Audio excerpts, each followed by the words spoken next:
18 till 22.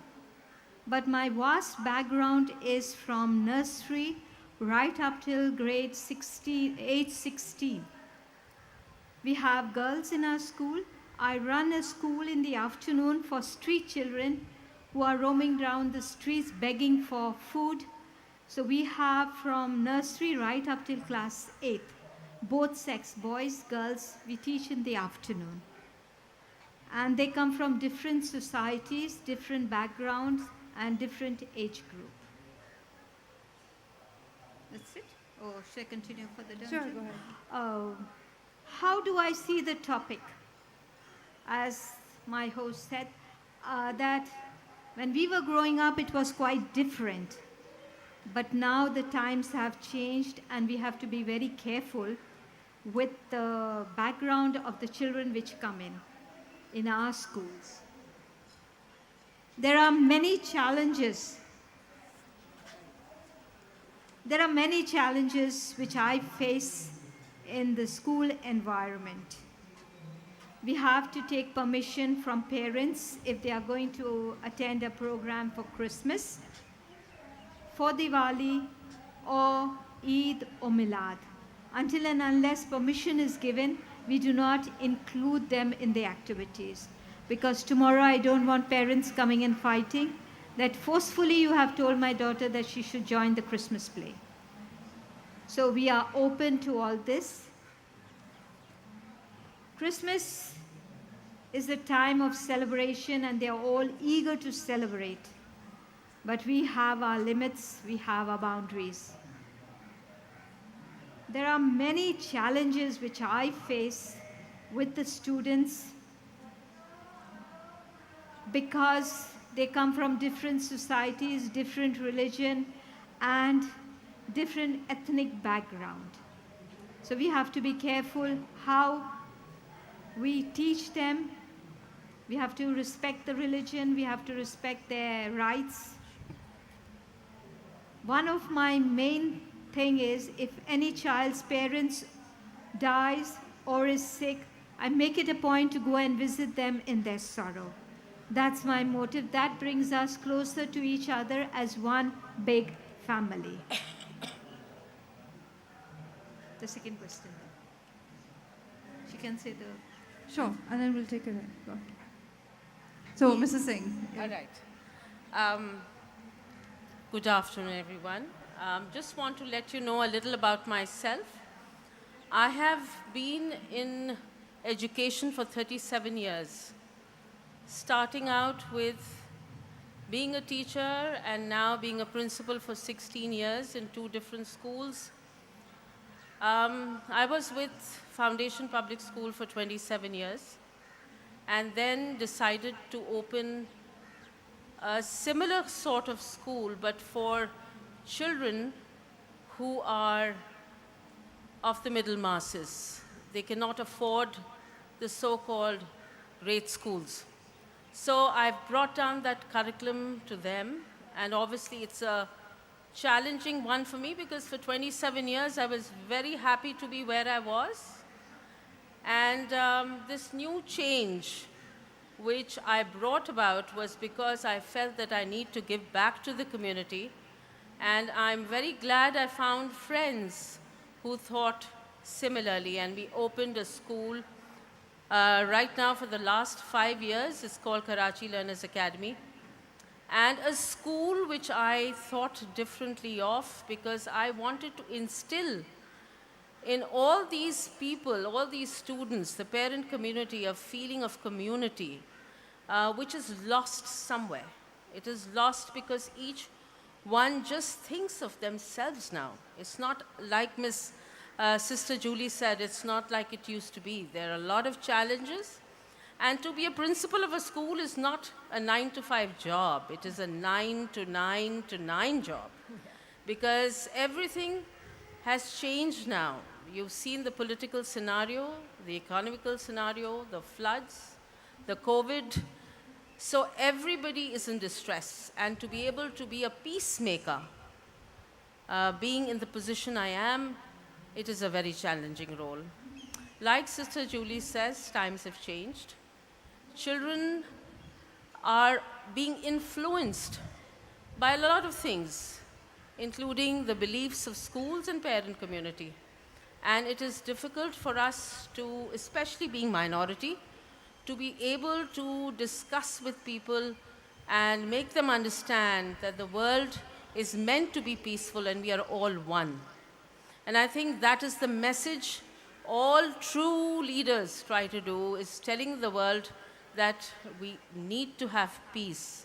There's always fear in people, but when you fear, then peace cannot be the ultimate result. Thank you. Good afternoon. I'm Shireen Mana. I've been in this field since the last 25 years, an educator. I'm currently with Links, and I head the junior school. So I am probably the luckiest amongst all of us present here because I face the least challenges because of the age group that I teach. I have the 2-year-olds, and they go up to grade 2 with me, so about 7, 8. And I don't see too much of it, but I am sad to say that even with this young age group, I am seeing now, as Sister Julie and Ms. Singh said, previously we never had people questioning your ethnicity or where you're from or what religion you follow. Nobody even, it just was something that wasn't even given any importance. But now, unfortunately, even with the younger ones, I'm seeing these kind of questions and comments that were not there before. And the challenge becomes how you answer it with still not losing what you believe in. You know, I don't want to just blindly accept what they say when I don't believe it. But at the same time, I have to be very guarded, very careful, because as a minority, it can be misconstrued or taken in the wrong way. I'm fortunate to be with an institute that celebrates diversity.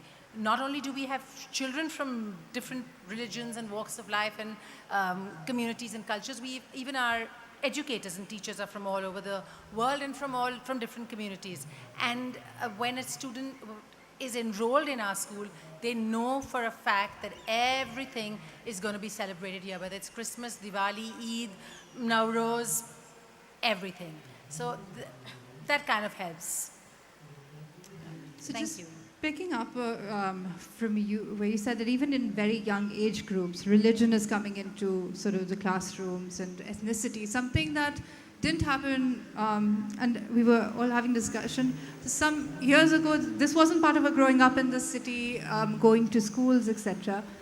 And then you have sort of the double pressure, it seems, of not belonging to the majoritarian faith. And so that also, one, as educators, and then two, navigating some of these, when these questions arise, or when certain situations between, let's say, two students or parents or in a classroom arise, how do you navigate that? Sister Julie, if we start with you, because you also run a street school, and you're engaging with certain communities, and it's cross-cutting across class as well.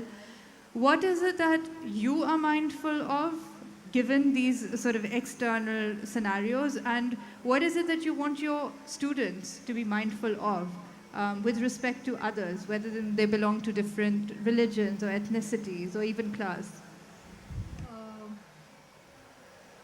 Sitting in the office, it's not that I only cater for our community. No, I do not cater for my own community. I cater from all walks of life. The rich, the poor, those who cannot afford to pay. Because the first thing is educate a child, you educate a nation. That's my motto for educating children. And we have children who come from street children who go around, Allah ke naam pe mujhe kuch de do. They come to the van if we are going. I said, see, मैं कुछ नहीं दे सकती हूँ आपको, जो मैं दे सकती हूँ वो मैं आपको तालीम दे सकती हूँ. तो मेरे स्कूल में आ जाओ, मैं आपको तालीम दे दूँगी. And happily, for the beginnings, when we opened in 2005, we had 5 children walking in with their parents who wanted them to be educated. And then our number reached up till 180. 180 children, boys and girls, coming to our school only to be educated. And one big example was that One of the boys who used to wash the cars and wipe the cars on the streets, he said, "Sister, मुझे एक restaurant defence में नौकरी मिल गई." I was taken up. I said, "अच्छा, क्यों कैसे नौकरी मिल गई?" कहता है, "सिस्टर, मैं फर इंग्लिश बोलने शुरू हो गया था." So you can imagine, if you educate a child in English, the child learns something and he can communicate, he can earn his own living rather than going and asking people, "Please give me something." And when you see these kids coming to school, they are hungry. How will I educate a hungry child? So we used to ask the children. When I was in school, I used to ask fine from the children. And what was the fine? If you have come in 5 minutes late for the assembly, this week it's biscuit packet. So everybody has to bring the next day a biscuit packet with 24 in it, so I could feed these kids. So that was a sign. And if you spoke in Urdu, 10 rupee fine. It wasn't going in my pocket, it was going in the pocket of the office. So they used to buy for me the stuff. Only if you educate our children, they'll feel, yes, I'm hungry, I need something to eat. But when I gave them the food, Pearl Continental used to give me food to feed these kids. I gave them in the bowls. They would look at the bowl and say, "Sister, मेरी बहन घर पे भूखी है, तो मैं अपनी बहन के साथ खाऊंगा." Then I started giving them plastic bags so they could take at home and eat. Now for any other celebrations, we ask friends, "How do I contribute?" I make cards, I make pickles, and I sell them so that that money can be used for their books, uniform, all the daily needs, what are their needs. So it's not me who's supporting, my friends are supporting me, because those who buy the pickle, they pay for it, they're not getting it free. So that's how I generate funds for them. Another thing, I've admitted 5 girls in a normal school so that when they finish from their metric, they can come to college, they can do their studies till inter in science and become somebody, because there's so many openings for science students.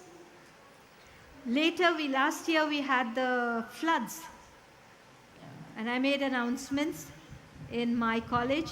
We are going to contribute for the flood victims. And lo and behold, we had so many things for these kids. We even had a newborn baby's dress, a cot for the baby. I said, "Do whatever you can. Bring it."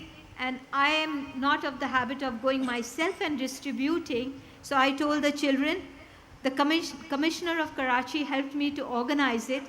And we went around going to different government schools with the children and distributing. The joy what was deep down in them, sister, we have never experienced this happiness when we are giving what we have with them. And the parents helped me out with contribution. So it's not only our community, it was all diverse community which we helped out. We didn't bother, they were human people. The humanitarian effect was there in us, which we helped them. And the kids felt themselves. They used to sacrifice their breaks just to put in money in the box for them. So it's how you educate the children, that's what the response we get. And it's not parents, it's all of us, the whole of community helps us to look into this matter. And we are really grateful for all those who have helped, my friends, my different groups which I work with. They were a support to me. Thank you. Mr. Singh, Sister Julie spoke about the floods as well and how students are contributing. And of course, at that time also, we saw that while people with their philanthropic efforts were contributing, you also get a sense of when people are saying, identifying which community to give to, which not. And even then, the underprivileged, some of these divisions come up. How, as an educator, do you then, tell students to rise above that? Because a lot, like as Shri Mana also said, sometimes it's also coming from the homes into schools.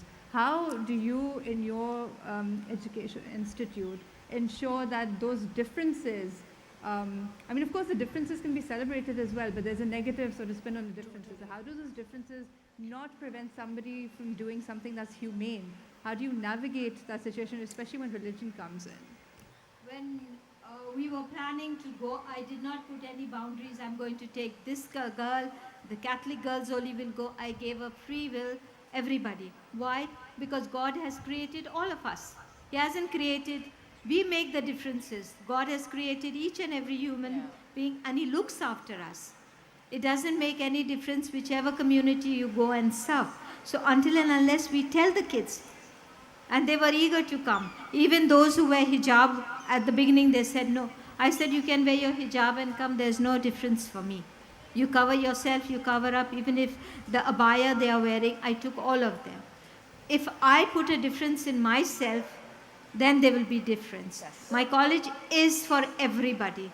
Because God has created us in His own image, we believe that. There's dark, there's fair, there's a poor girl, there's a black girl, there's a long hair. Everybody God has created. And those children were starving to have even sweets. You know, they were saying, mujhe de do, mujhe de do. They were putting, one girl we caught, took sweets packet because we made packets and gave. She took one sweet, kept it behind and mujhe aur de do. I said, but I saw you taking it. वो मेरी बहन के लिए है ना, मेरे लिए दे दो ना. So, and the kid said, see how it is, sister. I said, when you are hungry, you feel the pinch. That doesn't make any, it's not a sin or it's not something that is against any religion to ask for anything else. She is not robbing. She's only asking. My one hand got, my second hand didn't get it. So we gave everybody that. We took clothes with them. It was winter. So we asked parents to contribute quilts or blankets. And somebody asked me, sister, वो काले चने जो होते हैं ना वो इंसान को गरम रखते हैं. So one of my friend, I said, okay, bring it. He brought a whole sack, packets in it. I said, we'll distribute water and the sack of sweets and biscuits. We can give it to the children, but the older one we gave food. One of my ex-students, because I've been teaching, they are saying for 25 years, I think I am teaching in school for 44 years. In education for 44 years. So for those 44 years, I've got so many kids who I have taught, and they come to my rescue. All you have to say, I need help. Sister Julie has more stories to tell you because she's with older children. However, any educationist who studies each year, especially when you have 37 years, you study each year and you see how the political scene is, how the economic scene is, what are the issues and problems. You have to train yourself to train your children. And that's what I have done. I have birthed the soul. Now the soul is, the title I've given it is Self-Ownership Unfolds Life. So students are taught from a very early age how to meditate, how to give charity, just not in the month of Ramzan, but throughout the year. Children are taught life skills, and in those life skills, we also teach them how to be a wonderful human being. We teach them affirmations every morning. Anything behind I am is yours. So I'm lovely, I'm beautiful, I'm a leader, I'm a good human being. And we ask them to envision that, to close your eyes and actually dream of the person you want to be. So these are things we start off at an early age, because I have students from from pre-nursery all the way to grade 6. So this is the only way I could instill this in them. As far as the floods went, we talked about it, but I know that they didn't understand the intensity of what we were talking about. However, we brought things, we gave it, we sent it to the villages, and that's how we helped them during this time. I guess that's it. And I have an even younger age group, but you know, it's never too late, early to start. That's what we firmly believe in. And from a young age, we want these children to most of them are come from very affluent families, and with that comes a lot of entitlement. And maybe at this age, it's quite even unconscious. They don't even realize that they just expect things to happen, and it happens. So our job as educators is to teach them and to make them go through whatever's happening in the world, and especially in our country. But of course, as Ms. Singh said, taper it down a little bit. The amount of information that you can share with them has to be kind of age appropriate. What we do at school, we have what we call Kindness Week. As I said, charity is not just limited to 1 month. And in that Kindness Week, we teach them things that they can understand, helping their domestic staff, contributing towards helping them even in school. We make them clean up after themselves. It's just small things to make them better citizens of the world and of our country, hopefully. We practice what we call restorative discipline. So that kind of gives them ownership for whatever they do. And that is basically what I believe is the beginning of being a better human being. It starts small, it starts early. So in trying to do and inculcate these values and sense of community in the students, and given the society we're in, really if we begin with you, what are the challenges you are facing currently? Sister, if we can begin with you. We have a rule book in college. There are rules explained to everybody. There is this rule which covering yourself, there are reasons for not covering. Because nowadays, modern generation wants to be covered with hijab. And inside the hijab, they bring cheating material, they hide their mobiles and bring. So we discourage them for bringing mobiles in college, because we've been having incidents of girls running away from college. So there are many hindrances regarding these issues. Secondly, there are both sides. We allow it, but if they are not comfortable, before they make the decision to come to the college, they are free to leave, not to take admission in college. That's one. Secondly, attending all the classes. We do not allow them to bunk classes. They go down because it's not safe nowadays. Every situation, there are staff here and there, to bunk classes and go and hide in different places. Our college, if some of you, my ex-students are sitting here, they know how big the campus is. So we discourage. These are the issues which come up. Coming up is cheating. Somebody else is doing the practicals for you, and you're not doing it yourself. So these are the hindrances and the challenges which we face. And I know we need to bring an end to all that cheating which is outside the college premises, which is coming in slowly. So those are the hindrances we face.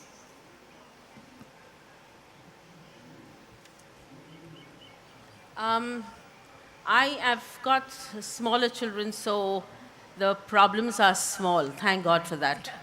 However, I do have incidences where there are little fights in the playground regarding different communities and not being able to allow each other to eat food together or play together. These are small things I have faced and do face. However, I wish to add here is one thing I've added, and very religiously, is that I invite such parents to my office to have a conversation with them. And I think being a counselor, that helps, because you kind of understand what shoes they are in and why do they think the way they do. And then when you listen to them, you kind of tell them about what the world is about.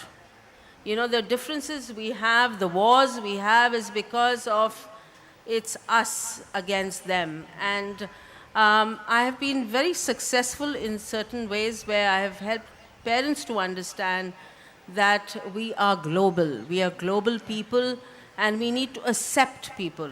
And that's the only way we are going to get off the problems we have today. So that's that. Thank you.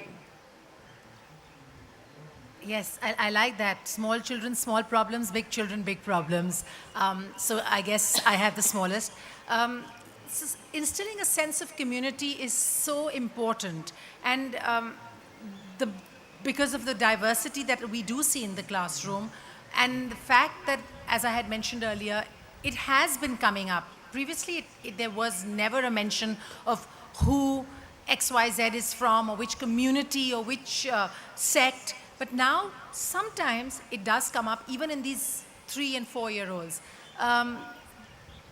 Being a minority, how I deal with it, it differs situation to situation, because I kind of try and see the background where a statement is coming from, probably from the homes. And I have to choose my battles. Is this a battle that I want to choose, or bring it on with the parents? Would they understand?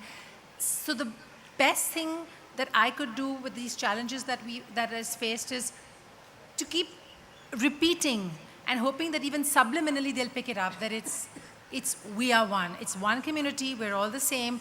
We give them examples. Stories is an amazing way to get through the kids. So I have a repertoire of books that have brilliant lessons, and we read them repeatedly year after year, sometimes repeat them even more than once in a calendar year, because they just need examples, and they just need to keep hearing it again and again, that it's so important to just realize that we're one. It really doesn't matter what your beliefs are. I sometimes break it down to as simple as your favorite color is purple and my favorite color is blue. It doesn't mean you're right and I'm wrong, or vice versa. So yes, there are challenges, but it's not as intense as theirs, and it's easier. Just have to navigate through it very carefully. Don't want to upset anybody. Don't want them to, go home and say, Miss said X, Y, Z, and they have parents breathing down your neck. Why did you challenging our religion? So just try to not bring religion into it. It's just being a good human being. That's the religion we follow, humanity. Yeah. It is, I mean, it's alarming also the age groups that you're dealing with, Yes. in 3 and 4, and the recognition and verbalizing who is from which sect, religion, etc. It's something that it seems to be more pronounced today than it was before. I would like to add here, the occurrence is not as much as, we're talking about it because we're talking about it. It's one-off, and it's sometimes, but the fact that it's there is something that we should, acknowledge, right? So the fact that it is there, like you're saying, and we have to acknowledge, and this is something that obviously whatever is happening in society around you is going to come into the schools and classrooms and everything.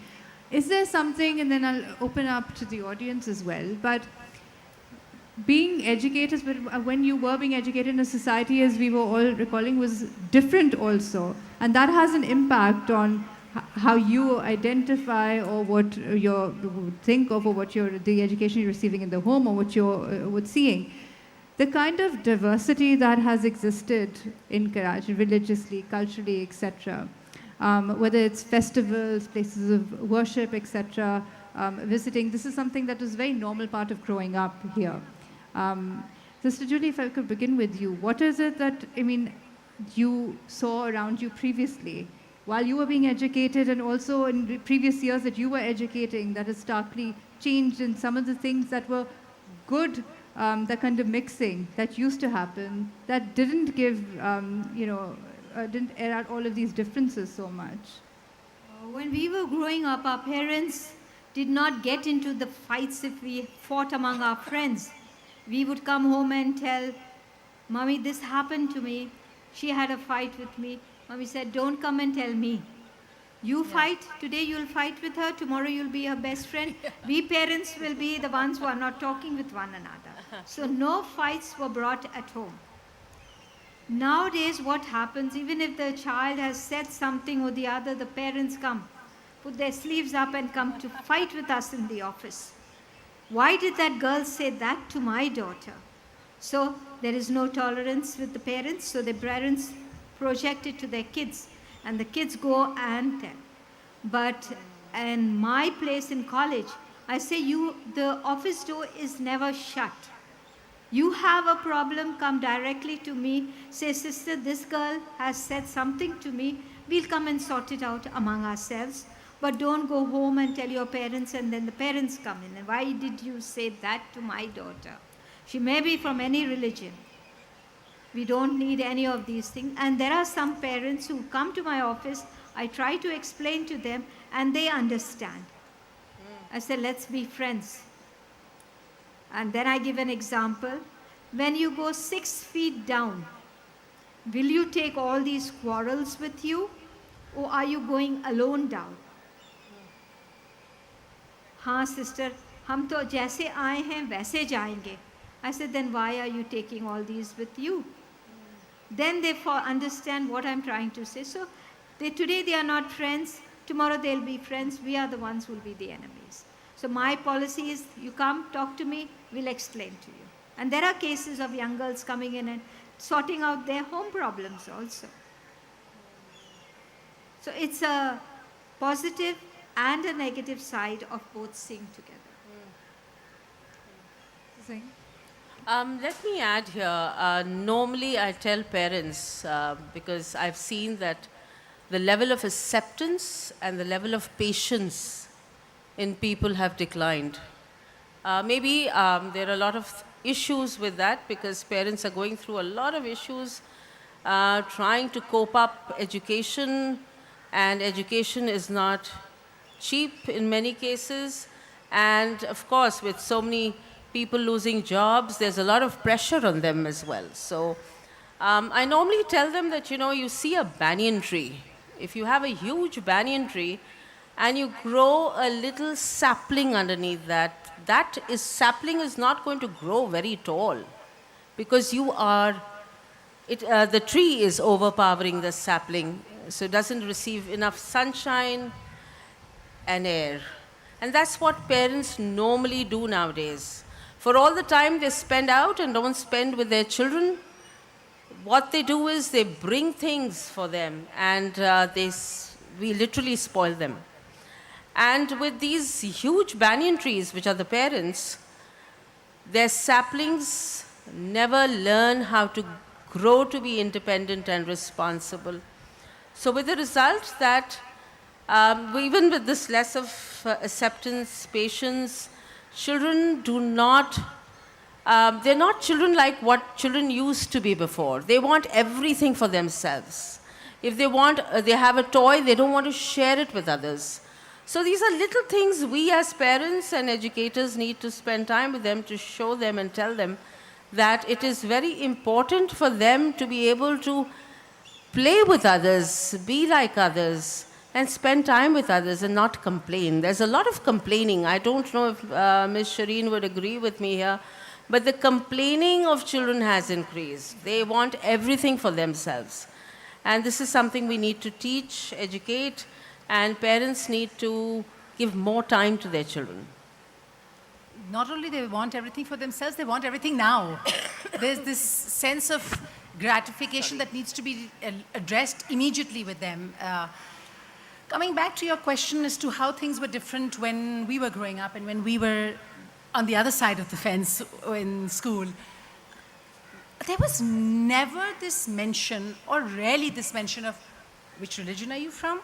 What sect are you from? We were in and out of each other's homes. We celebrated things together. There was never a question. I think until maybe 10, 15 years ago, I never heard this, oh, I'm sorry, I can't eat food that you've made. I'd never heard of that also before, and I've grown up and I've lived in this country forever. I mean, I was born here, I'm born and bred here. So I think that's the difference, is that we're now trying to highlight the sect we belong to or the community we belong to. There is really no need to do that, but that has kind of come in. And that's one major change. We're trying to pinpoint, even when somebody introduces themselves, I'm XYZ, I'm this. Really? Okay. It never happened before. I grew up, my neighbor was a Christian. I remember going to church with her on Sundays sometimes. My parents never had a problem with it. It was like, okay, so big, because we live right next door to a church. So there was never a problem, you know. I don't know how a parent now in this kind of atmosphere would deal with that. You know, they'd be, "Oh, she's trying to convert my child. What is she doing?" Yeah.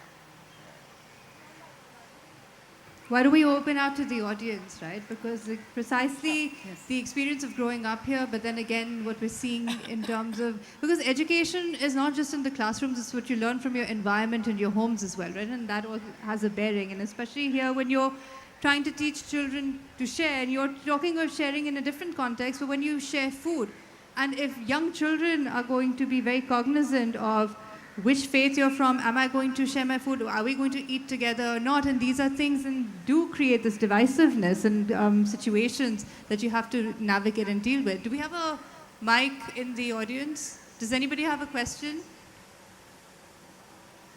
Any questions or anything, or even if there's sort of a comment related to what we're talking about, education, sense of community, growing up in this city in particular. Any question? Otherwise, you can come back to. You have a question. Okay. Can we get a mic here in front, and then back there?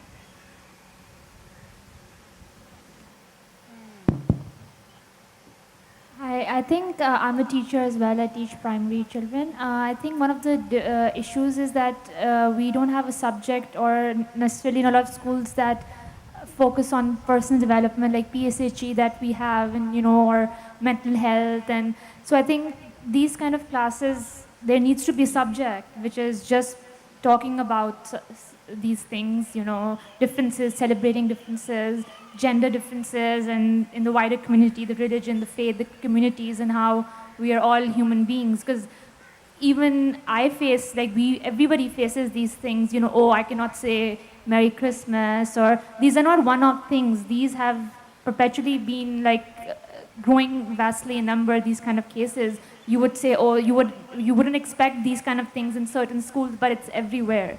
So I think these kind of, as much as we focus on faith as a subject, but we need to have a like you said, we are all humans, and that's the religion we should follow. So I think more schools need to actively take up a subject in itself that focuses on these issues. Humanity, yeah. There's a question back there. Did you have a question? Yeah, go ahead, and then we can get the panelists to respond to them. Hi, thank you. It's not a question, it's more of a comment. I went to a convent school back in the day. A lot of my values personally are from convent schools, and I really agree with sister here when she's talking about the growing intolerance. As a parent of 2 children, I just feel like that sense of, having a sense of camaraderie with a fellow parent in a school just does not exist. What I see on a daily basis in schools, it's just a lot of hostility. And I completely agree that it trickles down to the children, because all of these thoughts and these, feelings of hostility between students has a lot to do with what they're listening to at home. And we as parents really need to recalibrate what we're, passing on, because these children are like sponges. They're taking everything in on second to second. So really, this is more of a plea to parents out there that, let them be sometimes, let them get bored. Don't just shove the screen in their face. I mean, it's really rich coming from me. I've left both my kids at home today. I brought them yesterday, and they didn't let me attend anything. So I'm just putting this out there that, there's this sense of, there's an endemic right now. What the other participants said about the mental health crisis that's happening. There's growing suicides amongst adolescents and young people. And that's coming from a lot to do with, peer pressure, bullying, cyberbullying, online spaces that parents don't know how to navigate. And these are really conversations that parents need to have, sitting down together, parents and caregivers, teachers, school administration. So it's our collective responsibility. So more of a comment here than a question. That's fine. Even if there aren't questions, if you have something to contribute to the discussion, please feel free, raise your hand.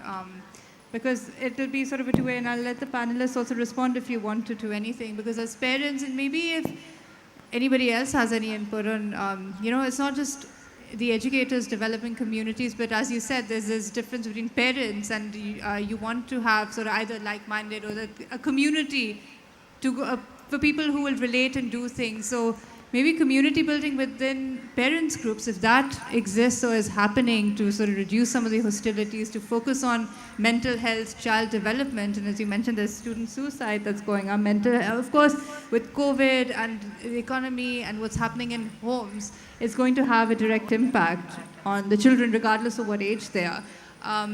Does anybody else a question, comment? Can the mic, please? There's someone at the First back. row, chairs.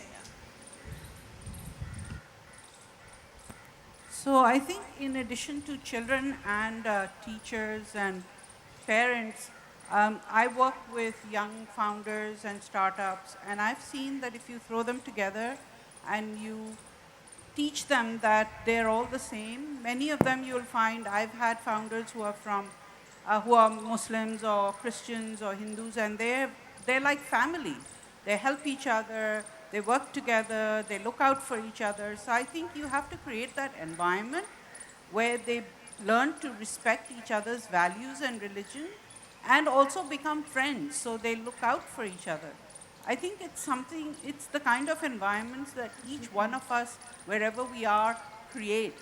It's not just limited to schools or families. Families, there are parents I know who are difficult, but I think as they grow up, these kids who are in their, from 19 to 25 years old, they're making up their own mind about who they are and what they believe. And even then, it is not too late. You need to help them work in these environments and create friendships that will last them for life. So I just wanted to add that. Yeah, no, absolutely. And it's because after schools, they're going to go into certain work environments where a lot of these deep-seated notions, biases, and prejudices also come in. So again, at every level, there's some sort of community development, also in workspaces. But Sister Julie, you wanted to add something, and I then just want, when we were growing up, we had a class called character building. And so because of the level of studies, subjects and everything, that character building has been cut off from the timetable. So where we could explain to the children the different festivals, how to have tolerance with one another, or talk to them. We had a special teacher who would deal with them. I think because of that reason, we are going down by tolerance. I feel that way. It's not that it's happening. It is happening. But I think we should revive. And we can go on and on with different things. Because when we are pointing a finger to one person, we are pointing 4 fingers to us. So maybe we as teachers and educationists have fallen short of something. So thank you very much for the questions which you raised up, and hopefully to meet you again.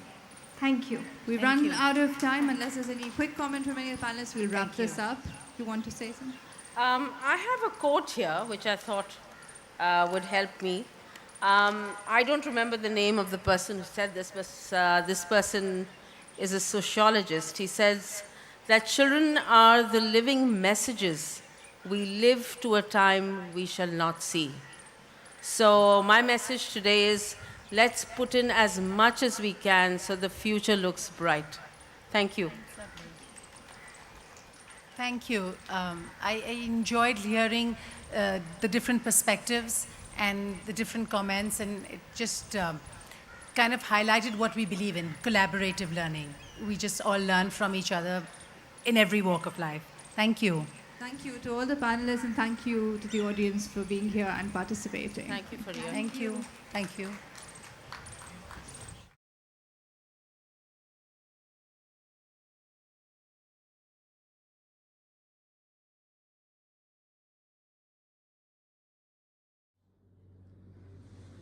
कहानी सुनो जुबानी सुनो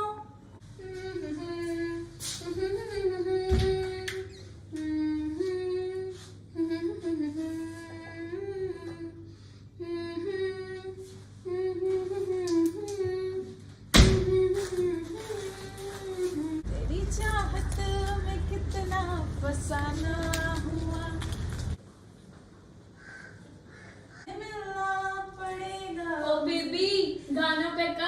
दिनों पे ज्यादा ध्यान दो, हर time बक बक करते रहते, टूट गया वो आ जाएंगे फिर बोलेंगे। तुम ठीक है, मैं अपना काम खुद ही कर लूंगी, तुम अपना काम करो, मुझे पता है। ओ तेरा मेरा प्यार देख चल।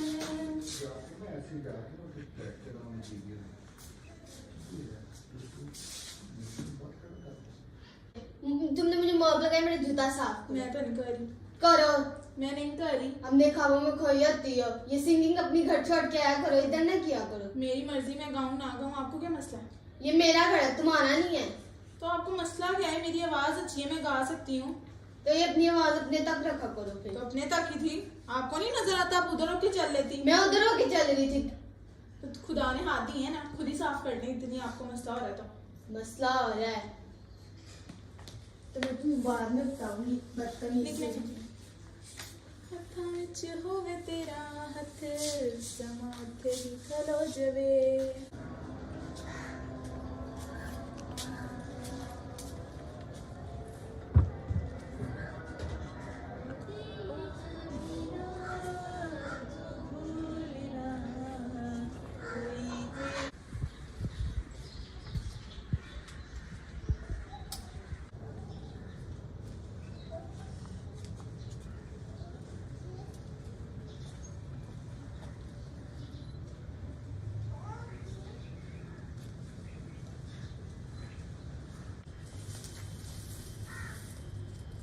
आज ज़ारा किथे है? ज़ारा तेरी शामत आ गई है।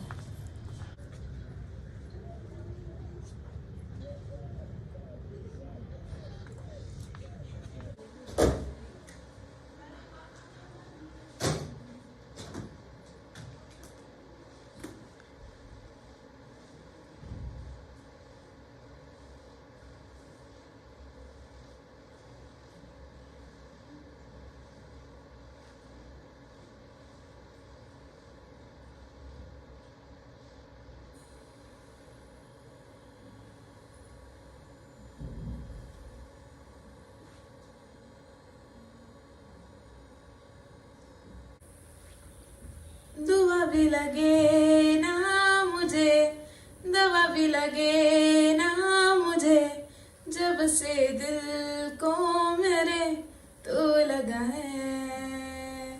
नींद रातों की मेरी, चाहत बातों की मेरी, चैन को भी मेरे तूने यूं ठहरा है। जब सांसें ये हो क्या रहा है मेरे स्टूडियो में? ये है कौन? ये तो सफाई वाली है ना? तुम्हारी हिम्मत कैसे हुई मेरे 10 लाख के माइक को हाथ लगाने की? दफा हो जाए यहां से। मैं तुम्हें आज इस नौकरी से निकालता हूं। निकालो इसे बाहर। अस्सलाम वालेकुम एवरीवन, मेरा नाम हिबा खान है। मैं एक सर्टिफाइड NLP मास्टर कोच हूँ and on behalf of the British council I would like to invite you, welcome you actually to the 6th Women of the World Festival.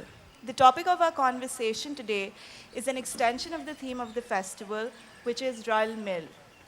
It means coming together as a community. In our panel today, we will be talking about how the new generation finds community and connection online. जैसा कि आप सब जानते हैं, इंसान एक समाजी जानदार है जो हमेशा से नए नए ताल्लुकात बनाने की खोज में रहता है। अब जैसे जैसे दुनिया बदलती जा रही है, ताल्लुकात बनाने की नौयत भी तब्दील होती जा रही है। हमारी नई जनरेशन इंटरनेट की दुनिया में ताल्लुकात बनाती है और उन्हें कायम करने की कोशिश रखती है। When we talk about Gen Z, we know that they want open discussions, inclusivity, and meaningful experiences. Digital spaces for them have now become a destination for social interaction, community building, and even activism. Such communities now have the power to influence the market, the culture, and even politics. So let's hear some perspectives from an incredibly intuitive and progressive panel of young adults navigating this digital landscape. So Haja, I'll start with you. Can you define digital communities? What do they mean for you? To break it down, digital communities to me, they mean an online community, which is a reflection of our society, where people in our generation turn towards to find comfort in. Because when they feel that they can't find comfort in their real life surroundings, they turn to these online communities where they go to as a coping mechanism. And they fail to realize that these online communities are most of the time a facade, which can lead them to other directions which they may not be willing to go into. So in my opinion, that's what online communities are for me. Sure. Anaya, what about you? To me, online communities are like a new world. They're like a place where you can reinvent yourself. Like from my personal experience, you can just go online and become the person who you want to be, because it's way easier doing it hiding behind a screen. And once you do that, you just get the courage to officially become that person in real life. So I feel like it just boosts you and it becomes a part of you inevitably. Amira, what do you think? I will agree with Hadra and Anaya both that online and digital communities are like a whole different world, a whole different universe. Like how the physical world is. We have lives, we have, this right now. And then there's the digital communities. It's a whole different world where we live different lives, where we are something else, we have different personalities. And that's how I would describe a digital world. Fawaz, what do you think? I believe digital communities is like a safe haven for the individuals of our generation today. Considering that we've been born around technology, we're generally more closer and we feel more comfortable towards expressing ourselves through online rather than going outside and actually talking to more like real life people. So I believe it's really important for our generation today to stay connected to these digital communities, since it helps them grow and express their feelings. And it's a way that they can truly be themselves. Sure. So what elements do you feel when we speak about traditional communities? What do you think is missing in the digital communities? Is there a lack? Yeah, I think intimacy. Because in digital communities, you cannot express yourself the way you can in real life. The connection you have with an individual in real life, when you can see them face to face, you can see their emotions and they're not hiding behind a screen, because you can, change your emotions when you're online and no one will know how you really feel. In real life, it's way harder to hide it. So you can really get to know someone on another level, I feel, because in online, people really tend to change themselves. I agree with Anaya, because I feel like in online communities, there's no touch of intimacy, there's no human touch that we need, because what you're getting is just a text or a phone call. You're not actually getting the person's reaction. For example, I come to you and I want to tell you some news that I just found out that, I won something. I tell you on text and you say congrats. It doesn't have that much meaning opposed to when I tell you in person and you come and hug me and you tell me that you're proud of me. It has a different feeling, and that's what online communities lack. What about emojis? Don't they work? I don't think emojis work. I wanted to pose another issue with online communities is actually the professionality. Considering communities which are responsible for giving advices to people going through issues and traumas of their life, considering that anybody can reply to your post about traumatic experiences, it can lead you to a different state and not a good, the advice can't be good because it's coming from a person behind a screen and there's no legitimacy of his professionality, so it can lead you to a dire path. Yeah, sure. I also agree with Fawaz, but I feel like where another thing that digital communities lack is the personal touch in this world, right? Like how we talk to somebody face to face. There's as Anaya also, in the intimacy. So the thing is, digitally, right, we're talking to somebody behind a screen, so we can't look them in the eye, see what they're feeling. And hence, when we have to come into the real world and speak to somebody, we can't even make proper eye contact with them. Because the digital communities never taught us these social skills that we need. And that's, I feel like, a very big thing missing, because because at the end of the day, you have to get out of your house, you have to talk to somebody. Your job interviews are done physically as well. Even if it is on video, there is some sort of social skills needed. And you miss out on that with the digital communities. So I want to talk about what Fawaz said for a minute. So, you were speaking about seeking advice online, but what about the aspect of venting? So in person, you have a very limited, circle of friends who you can vent to. But online, there's a whole new world where you can vent. Does that help, or are you looking for advice? If you're talking about venting online, there's always an individual there to listen and talk to. You can talk to about, but it's not the same as talking to someone in real life who you have a proper connection to, who you know who has value in their life about you. So I believe venting online is not that, but it's not better than talking to someone in real life. Considering when you're talking to someone in real life, there's intimacy, there's social skills involved. You can see their feelings, you can look in their eyes, and you can truly, it's a better experience. And us as humans, as we are social animals, right? We seek intimacy. So I feel like it's more important that we learn how to talk to people in real life rather than sitting behind a screen. I feel like that. Can I give a different perspective on that? So for that may be the case for most people, but you know, the people who are scared to do that in real life, it is a safe haven. Because when you're online, you are hiding behind a screen. Okay, maybe it lacks intimacy, but it's such a relief to talk to someone knowing that you don't have to face them in real life. You can control how you reply to their reactions. Everything can be controlled, and I feel like that gives so much comfort, because in real life, once it's done, it becomes a part of you. I feel like we take away something from every person we meet. So the reactions they give us, they inevitably become a part of our emotional state. So in my opinion, like, hiding behind a screen sometimes is the easiest way. Can I add to what Anaya said? Because the anonymity factor that remains when we're venting to people online, I mean, because of that anonymity factor, it brings in so much baggage too, because you don't know who you're telling what you're telling to. And that person, you never know who they're going to tell, because even if you want to confront them, you can never be able to do that because you don't even know who did it. And in real life, for example, I tell you something and you go spread around, I'm going to come to you face to face and confront you and be like, Hiba, why did you say that? But online, you can't do that. And then it stays there forever. Once you say something online, there's no way that you take it off. I want to add to Hajar's point. I feel like that's really important. Anything you post about in the internet, it's always going to be here. There's no way you can eradicate it. So we have to be careful who we're talking to online, where we're talking to, and where we are talking about it. So I feel like it's really dangerous. So we should be more careful, and I feel like that's why it's better to talk I would IRL. actually disagree with Fawaz, because online, like I also mentioned earlier, we have different lives, right? We have the beauty of having fake usernames these days, so you're not really having your actual name for all you know. Like, my name's Amira, but online I can have a totally different name.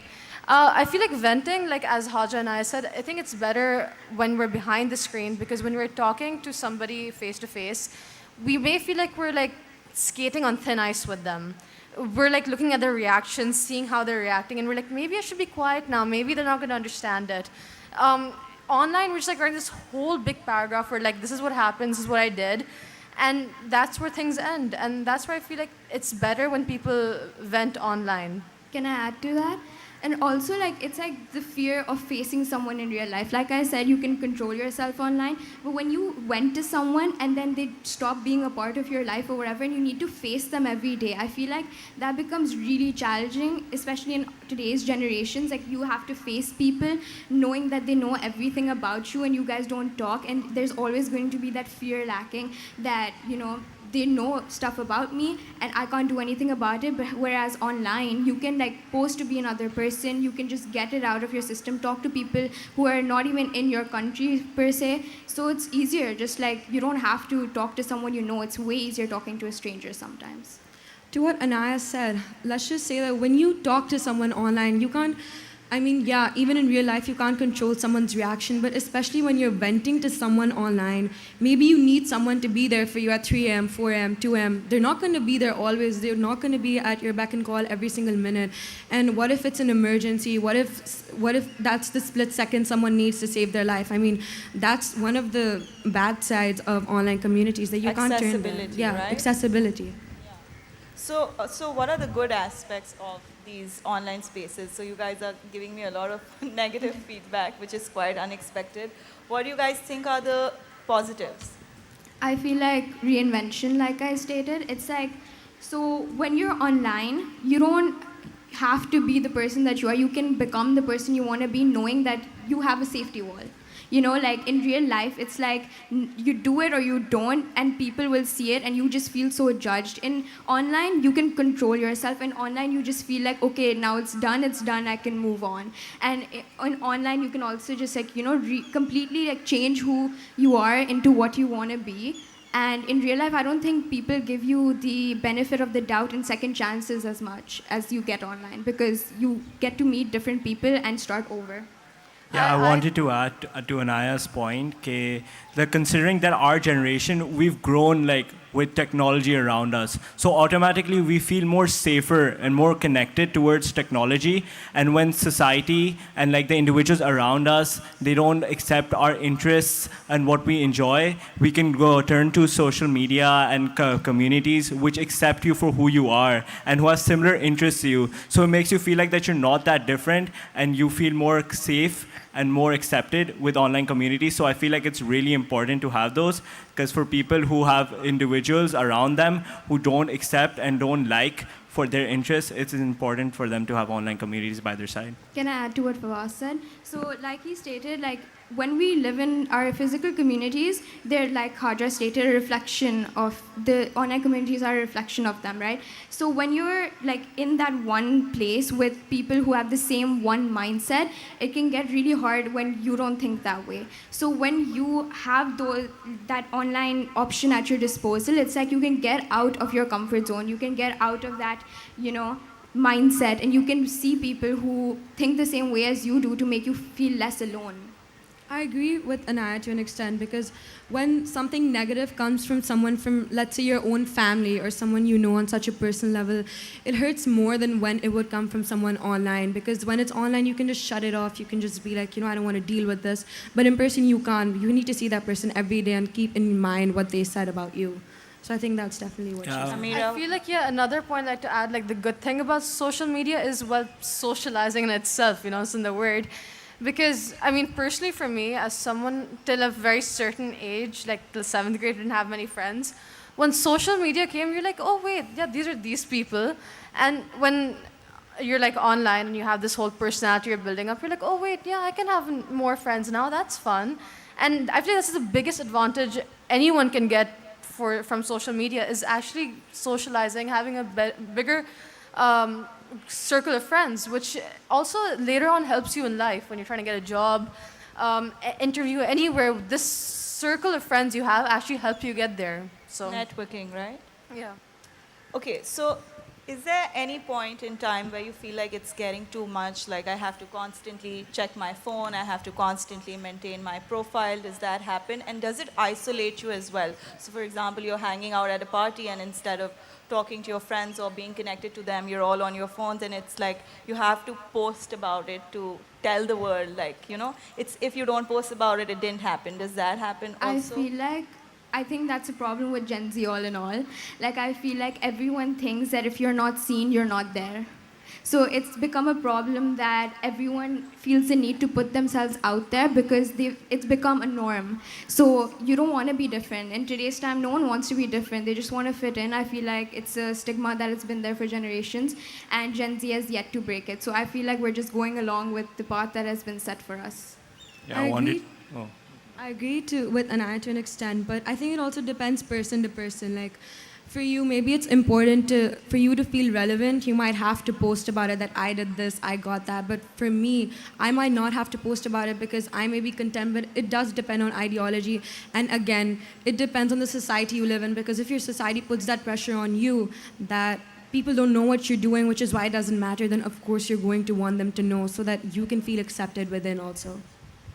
Fawaz, what were you saying? Yeah, I wanted to add to Ms. Eva's first statement, like if it's a point where you feel like it's happening, like you're looking at your phone too much. I believe anything done in excess is bad for you, be it alcohol, drugs, or anything. So we as Gen Z, we should have that self-control in ourselves to realize at a point, oh, this is getting way too much. I'm indulging into social media way too much. Because if when you invest into social media way too much, it's bound to harm you in one way or another. And the other point point, like if you don't flaunt about it on social media, you didn't achieve it. I feel like that's a really bad thing, because social media is like, when you see a lot of people like having success, it's mostly fabricated. Like everything you see on social media, it's not the true reality. So I feel like we should think about that as well. Can I add something? I feel like Gen Z today, when they see someone doing really well on social media, because obviously they never show you the bad parts, it's always the good parts, they feel like they're lacking, they feel like they're not doing enough, and there are people who are looking up to that person who's saying, I'm not doing enough. So it's like a whole chain reaction going on, and I feel like people just have become so comfortable with the fact that people will see the good parts and that's all they need to see, that they completely forget that the bad parts are a part of the experience, all in all. And they're the ones that lead you there in the first place. I'd actually disagree with Anaya, because on social media, especially with like progressing times, people realize that not everything is about the good parts. You can actually see the people showing their bad parts as well to give the relatable effect as well, that, oh, you're going through bad stuff, so am I. And I think that also has its own chain, because eventually when people like maybe share their experiences, like say with mental health and things like this, problem is people can catch on to it and go like, oh, then I also have that problem, then I'm also that way. And hence then you have a lot of people around that are like self-diagnosed depressed people. Though there are actually, yes, of course, clinically diagnosed, I feel like when people show these bad parts as well, it's a whole chain that catches on that, oh, yes, I'm also like this, and then the bad parts become too there, and then you're like, let's bring back the good parts, actually. Can I add to that? I feel like when it's become normalized, people become more comfortable with it. So like Amira said, okay, maybe, yeah, people show that they're bad parts or whatever. So when that does happen, you just become comfortable knowing that you're not alone, but it's a bad kind of comfort, knowing that, okay, like I'm normal because everyone else around me is sad too, when that shouldn't be the case. But isn't normalizing it also a disadvantage all in all? Because once you normalize this kind of behavior, it just numbs you all in all, and there's no coming back from that. And that can definitely harm a person's mental health rather than get it to be better, from what she's saying. So it depends, like varies person to person, right? How you're perceiving it. Okay. So you guys were talking about, posting stuff, and I want to ask you, because I've also at some point in time felt this.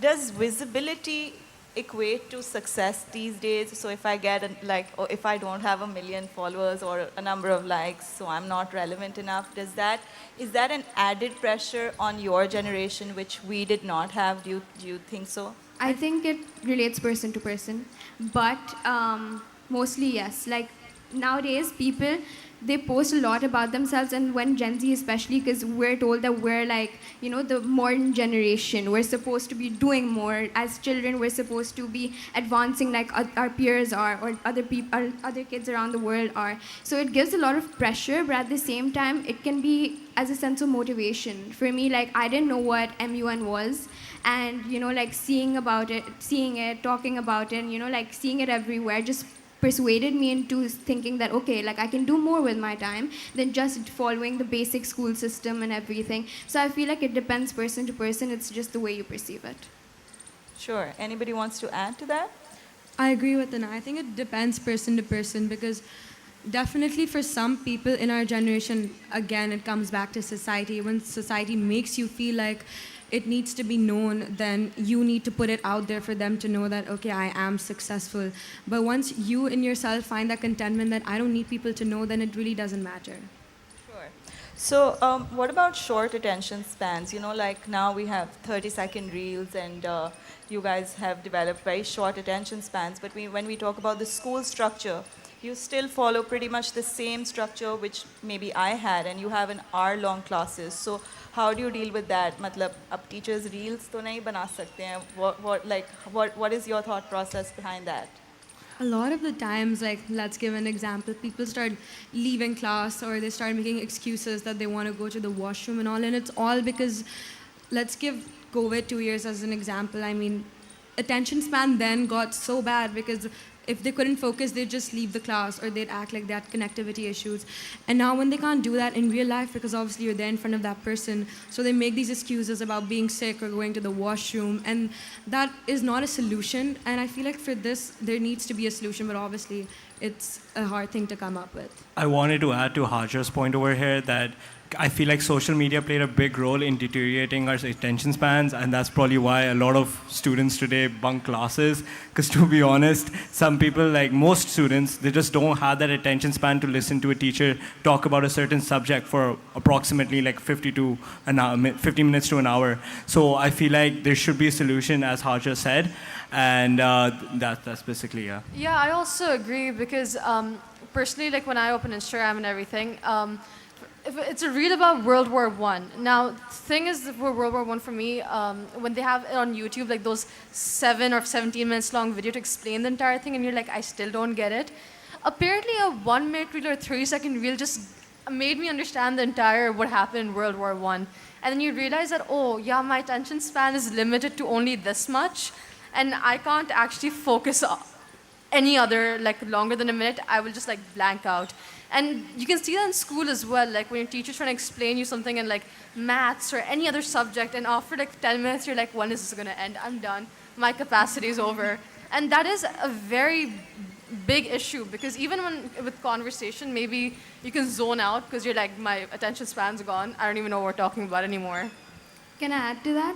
Like a solution could be like, okay, so you know the way you like limit yourself, it's all in your mind. I think restraints are only what we convince ourselves of. So if you like sit down and you're like, okay, I need to get this done, you will get it done. So I feel like it's just a mindset that we've created in our generation that, oh, I have a short attention span, and I feel like it just became like popular to say that oh, I can't focus, I can't study for more than this time.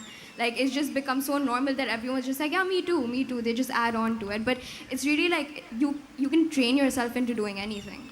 Yeah, I wanted to add to Anaya's point, like today's generation, everyone's like, oh, I have a short attention span, and they start like normalizing actual serious mental disorders, just like ADHD. So one person says, oh, I have ADHD because I can't focus in class. So like everyone's like, oh, I have ADHD. And it's just like a chain, and everyone's saying, oh, I have ADHD. So it's normalizing a lot of like, with a lot of negative aspects, and I feel like it's gonna affect us later in life when we go into the work field and we have to work overtime, we have to put in a lot of hours. So I feel like we should have that self-discipline in ourselves to like sit down, not look at our phone, and complete the task that we are assigned to, because it's really important to succeed. I agree with Fawaz as well, especially on the ADHD part, that, you know, like someone says, oh yeah, I've been like diagnosed with ADHD, like, oh yeah, me too. And then everyone's going like, yeah, me too. And then the person that actually ADHD is like, dude, man, come on, you don't even have. It's more like insulting towards them, because then we start normalizing things like shouldn't exactly be normalized. Like it's then becomes disrespectful to at a certain point. Can I add to that? I feel like it takes away from the problem itself. Like you normalize it so much to the point where it's like, okay, you have that, so what? And for the people who genuinely have those problems, it becomes so hard because it's like they don't get like the help they need or whatever, because everyone thinks that, okay, so what? Like everyone has this, you know, it doesn't really matter. So I feel like they just then start feeling so isolated because they're like, I don't know what to do, and everyone thinks it's so easy, but it's not. So basically, we shouldn't let you guys go. No, and I also had to add to Anaya's point as well, that eventually with the awareness that we realize that, oh, it's a chain and everyone's like at one point faking it. When you actually go on and say like, oh yeah, I too have that, they're like, oh, so you're trying to be like them, quirky or something, and you're like, no, not really. And they're like, no, they don't believe you. And so then both in the digital world and the physical world, then no one believes you, and you're like, what do I do now? Sure. So moving ahead, you know how when we're done with our day, at the end of the day, I feel like my way of relaxing is just getting on my phone and then just scrolling through Instagram. But I don't know if that actually relaxes me. It kind of can maybe make me more depressed to see other people doing more stuff or whatever. Like, is this a means of relaxation for you guys as well? And does that help? Yeah, I wanted to talk about that. Like when we look on our phones, we believe it as an escape from our like real life problems and stresses that we're going through. So we look through our phone to try to escape the issues that we're facing in life. In some ways, that can be really bad for you, because then you're just avoiding your issues, which will inevitably catch up on you. And then when it do, they're gonna have some really bad repercussions. Can I add to that? but it also gives you like a safe haven to hide for a bit. Like, you know, some people just need time to regain their strength and go back to life and reality. So I feel like when you're just sitting on your phone for a little while and you're just like, okay, like I'm gonna give myself some time, even if you think that it's working vice versa, but it's just honestly like an escape for a little while until you are ready enough to go back and put in that energy you need to go back to your day-to-day. I would disagree with Anaya's point over here that like it's saying that it's like a temporary escape. I feel like we just say that it's a temporary escape, but then when we want to indulge in it, it's difficult to like escape from it. So I feel like saying that it's, oh, I'm only gonna give myself a bit of time, I feel like that's just, you're just procrastinating from your inevitable issues, which when you just like keep on throwing them outside, they're eventually gonna come inside and they're gonna. I agree with Fawaz because let's say hiding from our problems is not the answer. Those 15 minutes tend to turn into 30, then an hour, and it just prolongates the problem, which is why I don't think that social media is a way to relax yourself or your phone is a way to relax yourself. You should find more productive ways to do, and maybe it is hard, but it is something that needs to be done. Yeah, I also like agree with both of them, Hajra and Fawaz, that even like for example before you go to sleep, you like, oh, I'll just give 15 minutes to this Instagram and I'll just like close and I'll go back to sleep. With so much information that's coming into your brain for like pop culture to whatever, politics or whatever, when it's coming into your brain, you spend more time on it. You're like, oh, then why did this happen? I have to find out. And then you fall into a rabbit hole. And then those 15 minutes, like Hajra said, like turn to like hours. This happens as well, like when you have that, like, you know, that excuse that, oh, I'm done studying for this time. I'm going to spend like 10 minutes on my phone. Yeah. And I swear to God, it just turns into like 2 hours and you're like, oh no, I just procrastinated the entire thing. I want to extend Amira's point over here that like considering that your phones, they're an addiction. So like if you look at other addictions like alcohol or like, oh, I'm going to stop today, this is my last. Then you go tomorrow, oh, this is my last, oh, this is my last. And it's just a cycle and it's a never-ending cycle. So just saying that I'm going to give my phone 10 minutes, it's not true, to be honest. Can I disagree with that? I'm going to disagree because honestly, you can, like I said, it depends person to person. You can train yourself. And people saying that you can put your energy into something more productive than doing this, but what if you don't have the energy to be productive? What if that's what you need to get away from? What if, you know, that's the whole root of the problem? You need some escape, and if you find comfort in it, I don't think it's any harm. I'd actually like want to disagree with Anaya here because I mean it's applaudable that you have like that self-control of training, but like let's talk about the majority here. How many of us can actually train ourselves to like see the problem? Because the thing is, it's like a whole web, right? We can fool ourselves, live in delusion. Oh no, I'll be fine. I'll just like not do it anymore, and then we end up doing it because. I don't know, that's the thing. We aren't strong enough. We try to identify the problem, but the social media web is so strong that you're like end up getting stuck in it eventually. I would like to go back to Anaya's point over here. She's saying that if you find comfort in it, then you should indulge in it. I feel like that's not really true because there's a lot of negative things. If you indulge in it, they're gonna give you comfort. It's gonna be immediate gratification, but there are gonna be negative aspects to it. Like for example, alcohol. Oh, it does make you feel good, but there's gonna be negative aspects to it. Just saying that if you find comfort in it, you should do it. I don't feel like that's a good thing to do. Can I disagree here? I feel like everyone's like villainizing social media so much right now. That's so and surprising. I don't think that's true because I think it's a part of us. We have been nurtured into it. We have seen it, we have grown up with it, and I feel like it's a part of us. So I don't think it's fair for you to say that it's so negative, because at the end of the day, majority does indulge in it, and there are positive aspects too. So if you completely choose to look at the negative, that's all you're gonna see. Haja, you have something to say. Like she said, no one here is trying to villainize social media. We're putting our views forward, and like she said, a reason that people have lack of energy, which is why they want to be productive, but doesn't that lack of energy also come from the fact that we are so used to turning towards our phone for every single thing? Even in those 10 minutes that we have free, we turn towards our phone because of that lack of energy, because we don't have energy to do something else, and that's because the phone has so much that attracts us, and all of that is, a lot of it is negative. And obviously, there are positive sides to social media, but the negative definitely do outweigh the positive, which is So why I we're here think, today. Today, Hajra, Amira, and Fawaz will give up their phones, and only Anaya gets to keep her phone, right? We don't mind. I think that's fair. That's fair, right? Okay, so moving ahead, talking about, you were talking about how the internet opens the world to you. Talking about age-appropriate stuff and VPNs, there are shows on Netflix or there are conversations happening which are not age-appropriate for, let's say, a 13-year-old or even a 15-year-old. But when you have a phone in your hand, you're basically open to everything. How do we as parents or as teachers, how do we stop that? So for example, if there's a violent show and behavior is learned, so what if you're learning that violence? And there was a game, remember we were talking about it? Squid, yeah, Blue yeah. Whale.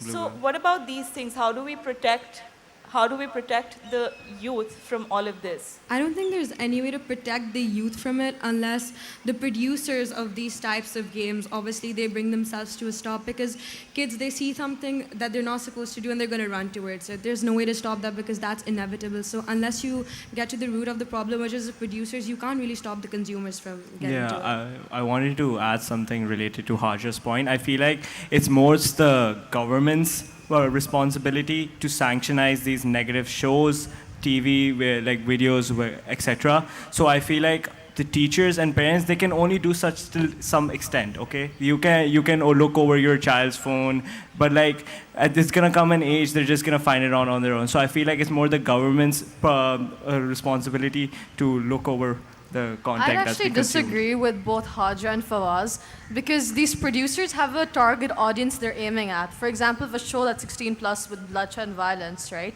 It's towards a targeted audience. They don't, if we take DC, for example, like Justice League movies, end up getting R-rated because their target is a certain strata of people. But the thing is that the children end up watching it through their VPNs or whatever. That's where the parents have to make the decision of what age do you give your child the phone? What age do you allow them social media? What age do you allow them to actually get the knowledge of this show? Because the thing is, these developers are always going to come. They're always going to make these sort of things. And the parents have to keep a restriction on when to give, when not to give. But can I add to this? The thing is that the more you restrict a child, the more they're going to resent you for it. Speaking for Gen Z in particular, the more you restrict them, the more they want to do it, like Hajra stated. So I feel like at this point, the only thing parents and adults can do is level with their children. When you come to a place of understanding with them, where okay, it's you can do this, but not do this. Okay, if you watch this, you come and tell me about it. We'll talk about it. What my dad does sometimes is, okay, if you're watching something, like a violence show or whatever, you come to me, you talk to me about it, so I know what's going on in your head when you watch it, and I want to tell you what you're thinking is right or not. So that's a way of leveling with them, because you cannot stop kids. You cannot stop the inevitable. All you can do is just try to level with them and try to wash out all the bad parts of it. Amira said that it should be left up to the parents to restrict their child from, for example, when to get their phone. But isn't it true we all put so much pressure on our parents? For example, when we don't get the new phone, when we're not allowed to have Instagram, we put that pressure on our parents and we're let us do it, let us do it, let us do it. And then obviously they at some point need to give in, because they're if we don't give in, then they're going to retaliate in retaliate in other ways. So they need to give in to those pressures sometimes, and they can't be blamed for that. I want to add to Hajar's point, we also need to understand that our parents, they come from a completely different generation. They were in a generation that they didn't have to face these issues. So when a parent is looking at these issues, it's a new thing for them as well. So if they don't act the proper way, it's not actually their fault, because it's their first time encountering such issues. So we can't fully blame our parents for if they don't act properly when we face such issues. So we should also understand that our parents are new to this, and so are we. Sure. So what are some of the major challenges which are now coming to the surface because of social media? Just to wrap things up, each of you can talk about one challenge, starting with Hajra. Okay, so one challenge is cancel culture, let's say. For right now, cancel culture has died down a bit, but obviously it's still there. Cancel culture is basically when you say something that maybe I say something that you don't like, and I'm going to get ostracized for it. You're going to post about it on your story and be like, Haja Baksh said this, and which is why she should be targeted for it. And then I'm going to be ostracized in society for saying that certain thing, but here I am just voicing my own opinion, and you don't like it, and that's the reason I'm going to get ostracized for it. And this cancel culture can lead to so many negative things. A person can... for example, I get ostracized for something, all my friends around me are gonna, for example, stop talking to me because they're like, this person is getting scrutinized so much, I don't want to get scrutinized with them, so it's better to just run away. And that person is then left so isolated and so alone that they don't know where to turn to, so then they turn towards the worst coping mechanisms that they are. And that definitely is one of the baggages of social media. Can I add to this? And I honestly think Hajar is completely right. And cancel culture, what does it do? It doesn't do anything for the person who said something. Okay, maybe it was not justifiable, but how is taking away their friends, how is taking away their life from them, and how is, like, you know, looking at them with that negative view and thinking of them like that every time you see them, and taking away that second chance that everyone deserves from them, like, fair. Because I know some people who went through cancel culture and for years they got ostracized for something they didn't even do, just because one person said it and everyone caught on. The problem with our generation is they don't think, they just follow. So I feel like this cancel culture whole like perspective of it is become so wrong from what it should originally have been like. Amira, what do you have to say? I agree with them that, you know, on social media, people will follow you blindly. They won't think reason, they won't think logic. They won't give it a second to think, wait, is this even possible? Does this even, do the dots connect? They just blindly follow, like, oh, if they said they're probably right, let's do it. And then that person who the blame's put on, their life just shatters within seconds, you know, because you're blamed for something you never did. And that's, and I really like Anaya's point, you know, we don't think, we just follow like that. And that's a big, big problem. Fawaz, what was the challenge you wanted to talk about? Yeah, the main challenge I wanted to talk about is the extreme beauty standards set for women by the elite class of the Western society. When we see like big celebrities like the Kardashians and various other like TikTok users and etc., they have set such an extreme beauty standard for the women all across the world. And when they post on their social media about of their face, of their body, and women in our society start to believe, oh, why don't I look like that? Oh, why don't I have these certain features? So whereas these celebrities, they've gone through various medical surgeries, tons of makeup and other various things to look like that. And we need to understand that that's not natural. And that's not the actual beauty of a woman today. And like this has also fallen into our like family culture. So like when we're going to marriage proposals, many of them demand like a fair-skinned woman, or like she has to be thin. And like we shouldn't like promote these beauty standards, because to be honest, they're not true. And that's not like how it's supposed to be, because like women are not all born like the same, have to be white or have certain features. So I feel like that's a big issue. But my only thing is that in this, I think physical, like real communities take the win in doing this, because when it comes from a stranger online, when you see someone online, it's like, okay, you can brush it off. When it comes from like households and people you're actually like in contact with and you see, it just becomes really hard. Like communities these days think they want a fair-skinned, skinny girl, and that's all they want. And then if you don't get it, they're just like, oh, like, you know, who is gonna marry you? And they put so much pressure on women, making them like feel like what they are is not enough, and they're supposed to be something, which, like, you know, all of them are supposed to have the same exact features, which is so unfair, because we have all been created differently, and I feel like there's uniqueness in that. Why would you want to look like everyone else? Yeah, I wanted to add to Anaya's point, like when these various celebrities, like they post on their social media and like the women see them and they're like, oh, these are the beauty standards that I have to reach to. And when they see, and it makes them feel insecure about themselves, and they feel like, oh, I can't reach this standard. Why am I like this? And they start questioning their own like beauty, whereas we shouldn't, because God created us uniquely in our own ways. And like when our family gets into it as well, it tends to take a real mental toll on your health, because your family is the people you've grown up with, it's the people you trust, and when they start saying such negative things about you, you really feel like you haven't achieved much in your life. Okay, so thank you so much. It was the first time we got an opportunity to hear your perspectives and bring your perspectives to light. So I would like to thank the British Council and the Women of the World Festival. Thank you to my panelists. Thank you.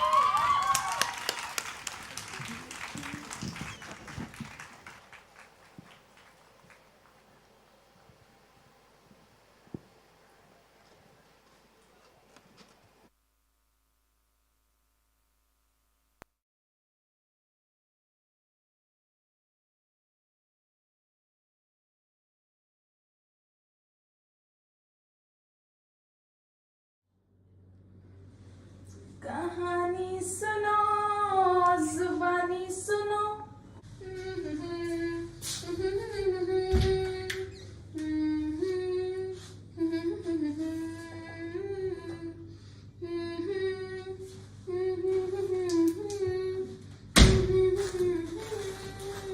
तेरी चाहत में कितना फसाना हुआ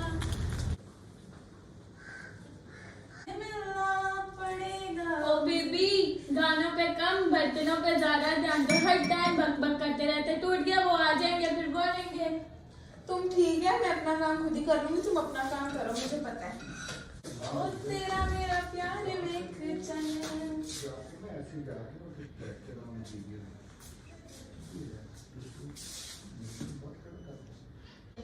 तुमने मुझे मौत लगाई, मेरा जूता साफ मैं तो नहीं कर रही। करो। मैं नहीं कर रही। हमने ख्वाबों में खोई होती हो। ये सिंगिंग अपनी घर छोड़ के आया करो, इधर ना किया करो। मेरी मर्जी, मैं गाऊं ना गाऊं, आपको क्या मसला है? ये मेरा घर है, तुम्हारा नहीं है। तो आपको मसला क्या है? मेरी आवाज अच्छी है, मैं गा सकती हूँ। तो ये अपनी आवाज अपने तक रखा करो फिर। तो अपने तक ही थी, आपको नहीं नजर आता? आप उधर होके चल लेती। मैं उधर होके चल रही थी। तो खुदा ने हाथ दी है ना, खुद ही साफ कर ली। इतनी आपको मसला हो रहा है तो मसला हो रहा है तो मैं तुम बाद में बताऊंगी। बदतमीज हत्थां विच होवे तेरा हथ, समा तेरी खलो जवे।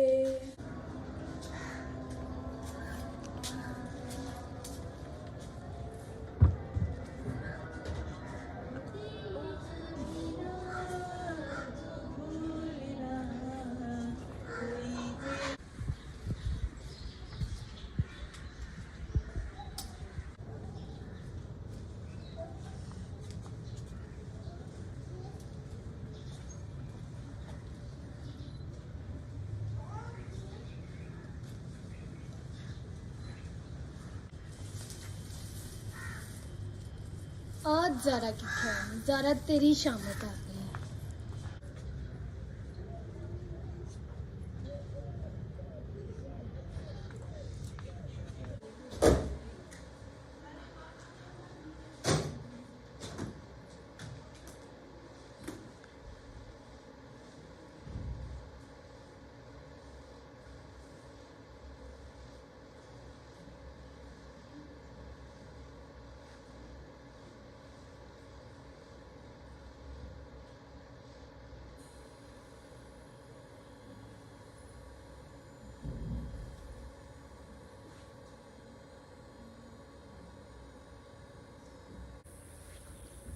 दुआ भी लगे ना मुझे, दवा भी लगे ना मुझे, जब से दिल को मेरे तो लगा है। नींद रातों की मेरी, चाहत बातों की मेरी, चैन को भी मेरे तूने यूं ठहरा है। जब सांसें ये हो क्या रहा है मेरे स्टूडियो में? ये है कौन? ये तो सफाई वाली है ना? तुम्हारी हिम्मत कैसे हुई मेरे 10 लाख के माइक को हाथ लगाने की? दफा हो जाए यहां से। मैं तुम्हें आज इस नौकरी से निकालता हूं। निकालो इसे बाहर। निकलो बाहर, चलो जल्दी करो, निकलो, गेट आउट। और तुम्हें समझ नहीं आ रही? निकलो। ओ मलक साहब, तुम्हारी सिंगर फोन नहीं चुक रही।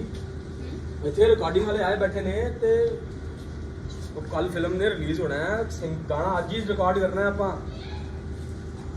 अंदर करो।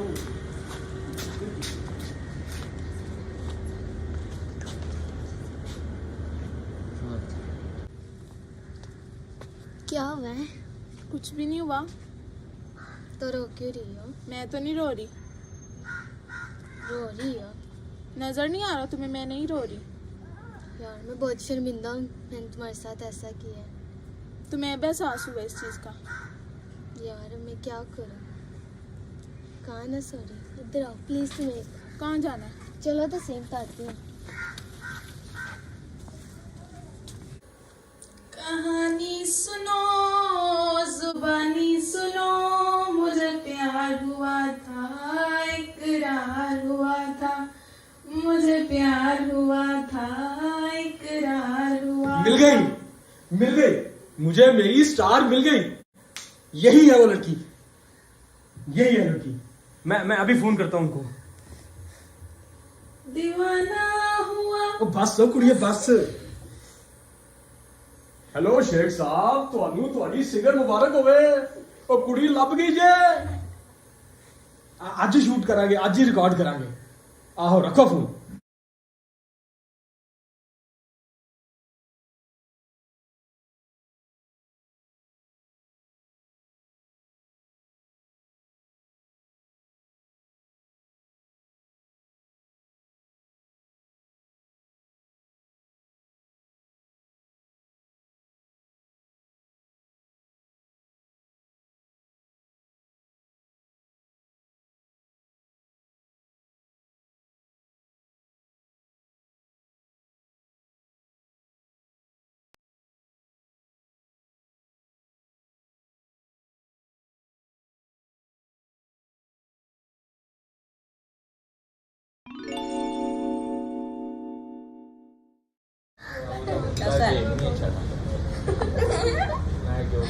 तो उसने ना फुटबॉल क्रिकेटर में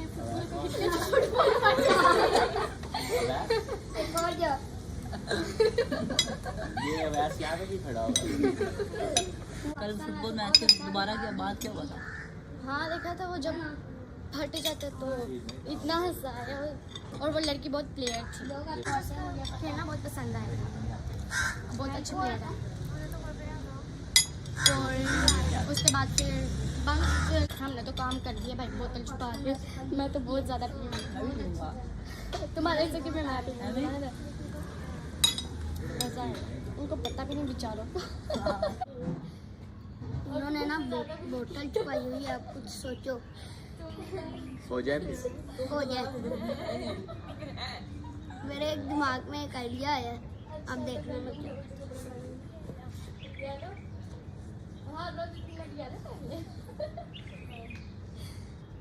Abracadabra!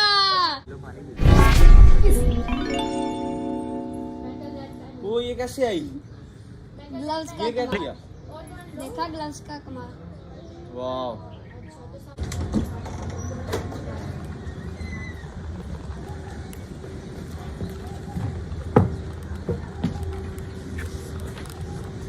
ये कहाँ से आई है? मुझे पता नहीं। Are you allowed to have this? No. फिर? मुझे पता नहीं। क्या पता नहीं कहाँ से, या पी क्यों रहे हो इसको? हमारी बोतल कहाँ है? पता नहीं। यही तो थी। हम इसके पास कैसे? नहीं लेके जा रही हूँ। नहीं? Behave yourself. What is this? No. Miss की कैसे चली है?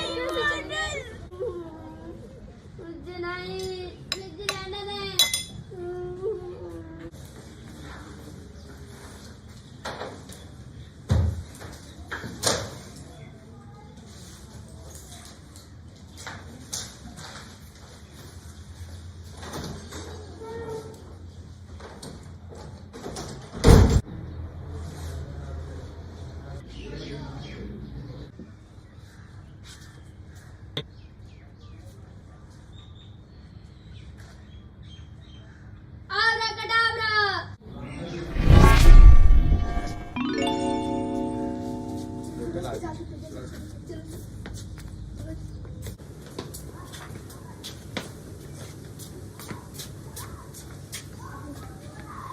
ये कैसे पीनी है?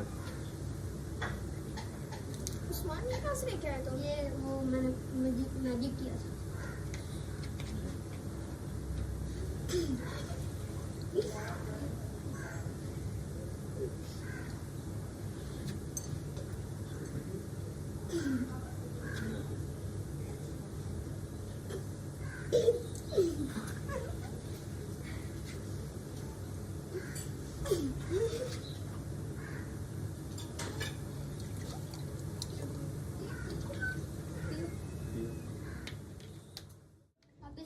क्या करना है? ऐसा करते हैं उसको डस्टबिन में फेंक देते नहीं, डस्टबिन में कोई देख लेगा। ये ऐसा करते हैं, जिनको ज़्यादा शौक था पीने का उनको दे देते हैं। हैं। यहाँ पे रखूँगा कुछ करते हैं।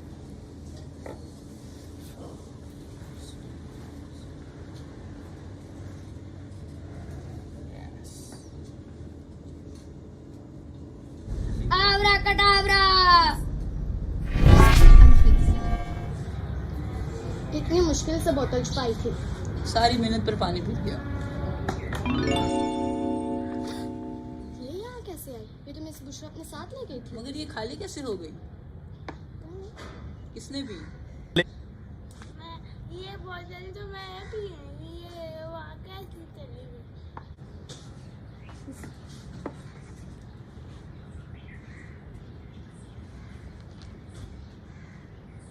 मासूम नहीं बनो ज्यादा, मुझे सब पता है। निकालो निकालो, दो शाबाश। ये कैसे नहीं उठाई है वहां से? और पी भी ली है पूरी? हमने नहीं पी। आपको पता है ना this is not good for your health. Stop lying, no lies Sara. I am so disappointed. सब पर चलो मेरे साथ ऑफिस। मैं आपके पेरेंट्स से बात करूंगी, चलो मेरे साथ सब। Ali come on to the office right now.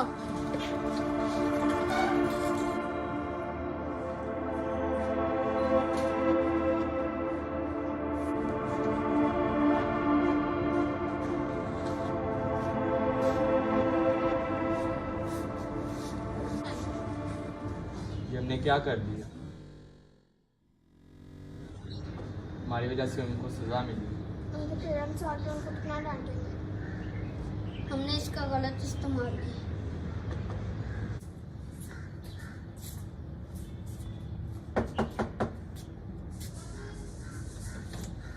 How can I help you?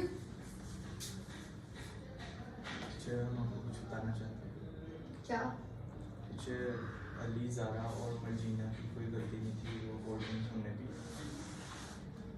क्या? मैंने तो उनके पेरेंट्स को नोटिस भी भेज दिया है, उनको तो एक्सपेल करने लगे हैं। आप लोगों ने बहुत गलत किया। मैं इधर लाई थी बॉटल, वो आपने पी ली और फिर मुझे ऐसा लगा कि उन्होंने किया। बट थैंक यू, आप लोगों ने मुझे आके सच बताया सब कुछ। It's good that you told me the truth. इसलिए मैं अभी आप लोगों को कुछ नहीं कहूँगी और उन तीनों का भी नोटिस वापस दे देती हूँ, ठीक है? आइंदा ये दोबारा रिपीट नहीं होना चाहिए। Thank you, you can go now. Thank you miss.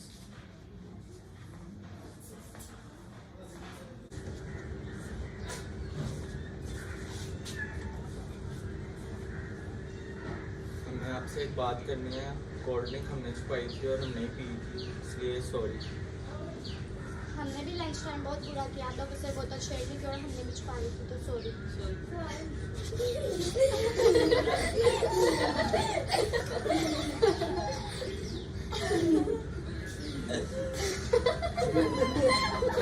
इस मैजिक की वजह से बहुत कुछ हुआ। अब हम इसको फेंक देते हैं।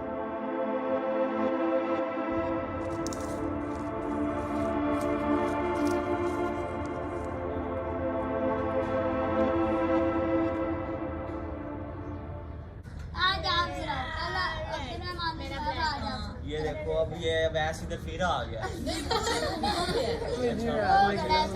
हाथ अपनी पॉकेट में रखो।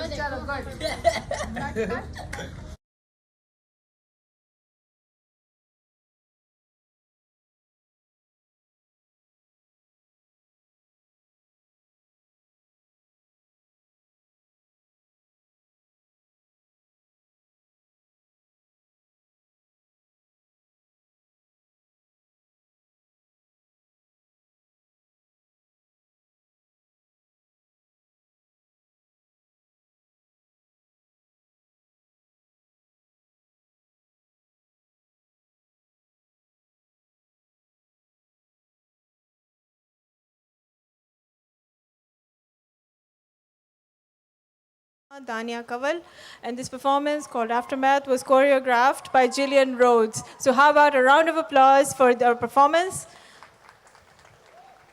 Thank you. Up next, we have a panel.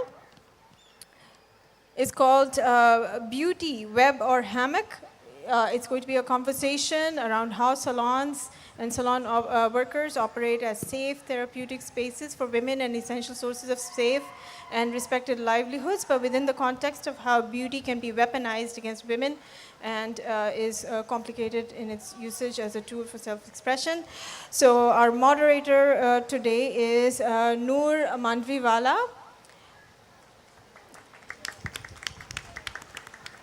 The panelists are Aruj Ismail, Angie Marshall, Natasha Lakhani, and Tanzila Hashwani.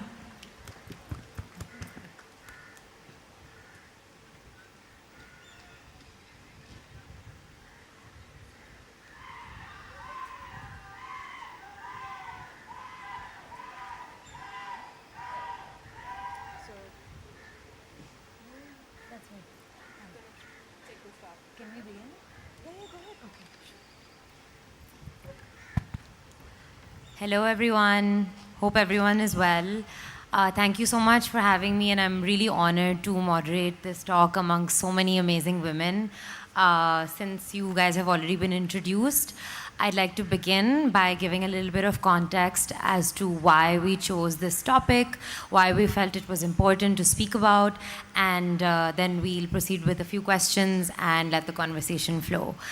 So, something that led us to this conversation and to this very panel was the fact that we are, in fact, the 5th largest country in the world, and half of our population, it's relatively evenly distributed in terms of gender and men and women.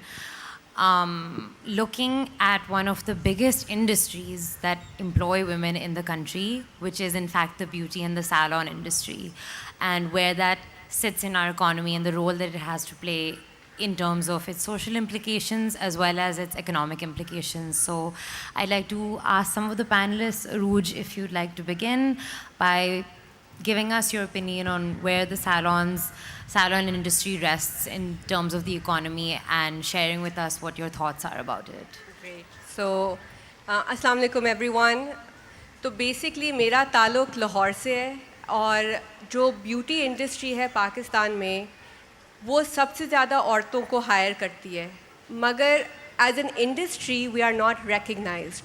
So what that leads to is the fact that women can be exploited, we can use really bad quality products, and also, you know, we are contributing to the economy, but people don't see the role of salons towards the economy. And I think it's very pertinent for women to kind of lobby together to use this force and recognize it as an industry in Pakistan so that we can formalize it and we can actually contribute within the tax net as well. Angie, what are your views? I absolutely agree with Aruj, and hi everyone. My name is Angie Marshall, as Noor has just introduced us all. I feel that ever since I was in my teens, my family has been into this business and I have seen decades of change. It is now that we ourselves call it an industry, but as far as officially it's concerned, we are still not taken seriously. Although we are taxed heavily, it's supposed to be a luxury thing, whereas I feel that now it's a necessity, especially not only for the working women, but also women at home who are homemakers. They also need to beautify themselves. Also for their mental health and physical health, it is very important for them to look after their health, which is also a part of beauty. So my concern is that it should be very, very seriously adapted as a proper industry and recognized as such. Yes, and moving on from that, even talking about being recognized as an industry on matters such as employment and providing opportunities for women from minority backgrounds. Natasha, would you like to add? Natasha? Assalamu alaikum everybody firstly, and I think that, I agree with everything Angie and Aruj said, and on top of that, like you said, Noor, right now, I feel like it's a huge industry. We employ so many women and minorities. That's a very important thing to look at. I think it's one industry that opens their arms to all minorities, actually. It's just accepted that they will be, it's a space where they are accepted. And I feel that it generates a lot of income for the country. I feel like we are major players now. I feel like it's one of the biggest industries in Pakistan. So it's very unfortunate, like they said as well, that it's yet to be recognized as a proper industry, that we are able to have the same kind of rights or a system in place for everybody. I mean, we all make our own systems, I'm sure, and we try to do the best we can, but that would be definitely encouraging. And I think one of the best things that we do, and we should be very proud of, is that it's an industry that doesn't care what religion you come from, what choices you're making personally. You are going to be accepted in the salon, be it as a client or as someone who's working there. So I think that's truly priceless. Tanzila, would you like to add anything? I think everybody have covered mostly, but I think if you see our panel today, and one of us is very experienced in the panel, which is from a community which is like, we can say a minor community, and NG is there, and it's a very proud thing. Yes, of course, our industry is going through a lot of changes, but I think the staff we are hiring in our salons, they are coming from very humble background.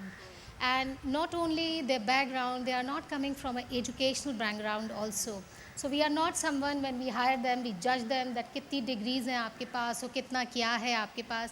We literally hire them as a humane basis, and we train them, we groom them, and we just like let them grow in their own capacity. One more thing that what we, in our industry, we are helping out is the trans community, all right? They are being hired in our profession, and they are respected in our profession. Some of them are really recognized name nowadays. So we really help them out like that. So I would really like, we are very open about it, that they are working with us, and we are very proud they are part of our team also.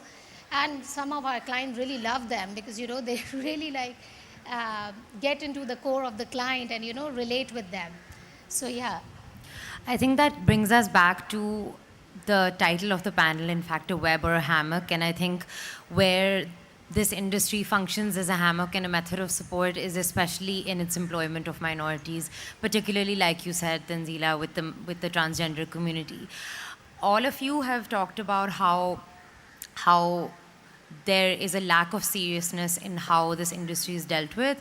Do you feel, and this is my question to all panelists, do you feel that there is a sense of patriarchy perhaps within ministries, within governments, and that is why they perhaps look down upon this industry or not take it seriously, as many of you have said? I can start. For sure, there is patriarchy because not only in our industry but generally on the whole, as a community, as a country, I think that women are not treated as an equal at all. And most of our industry, the beauty industry, has female staff or females that are actively running salons or working in salons. But yes, I think it's not only in the beauty industry, but also in schools, and look at public transport for that matter. There is more space for the men and there's less space for the women. Although I personally feel that, because that's what the staff, when they come to work, they always say that, bus mein jagah nahi mil rahi thi, bus bahut bhari hui thi, that's why I'm late. So it's at every level that we face this problem of being women or being girls. Did you ladies feel at any point when you were coming into the field that perhaps your line of work, obviously all of you coming from educated, privileged backgrounds, were you in a position where you felt that perhaps your line of work and your craft was not taken seriously? I would... I would say this is exactly I think let's let Arooj raise her point, and then we'll come to Natasha and then Tanzila, if that's okay, because I think everyone's trying to get something across. So for us, like we're within the beauty industry, but we're also within the tech space. So it's interesting because this is the time when all the startups were getting a lot of money. and we were in the beauty space, and we were also like 3 female co-founders.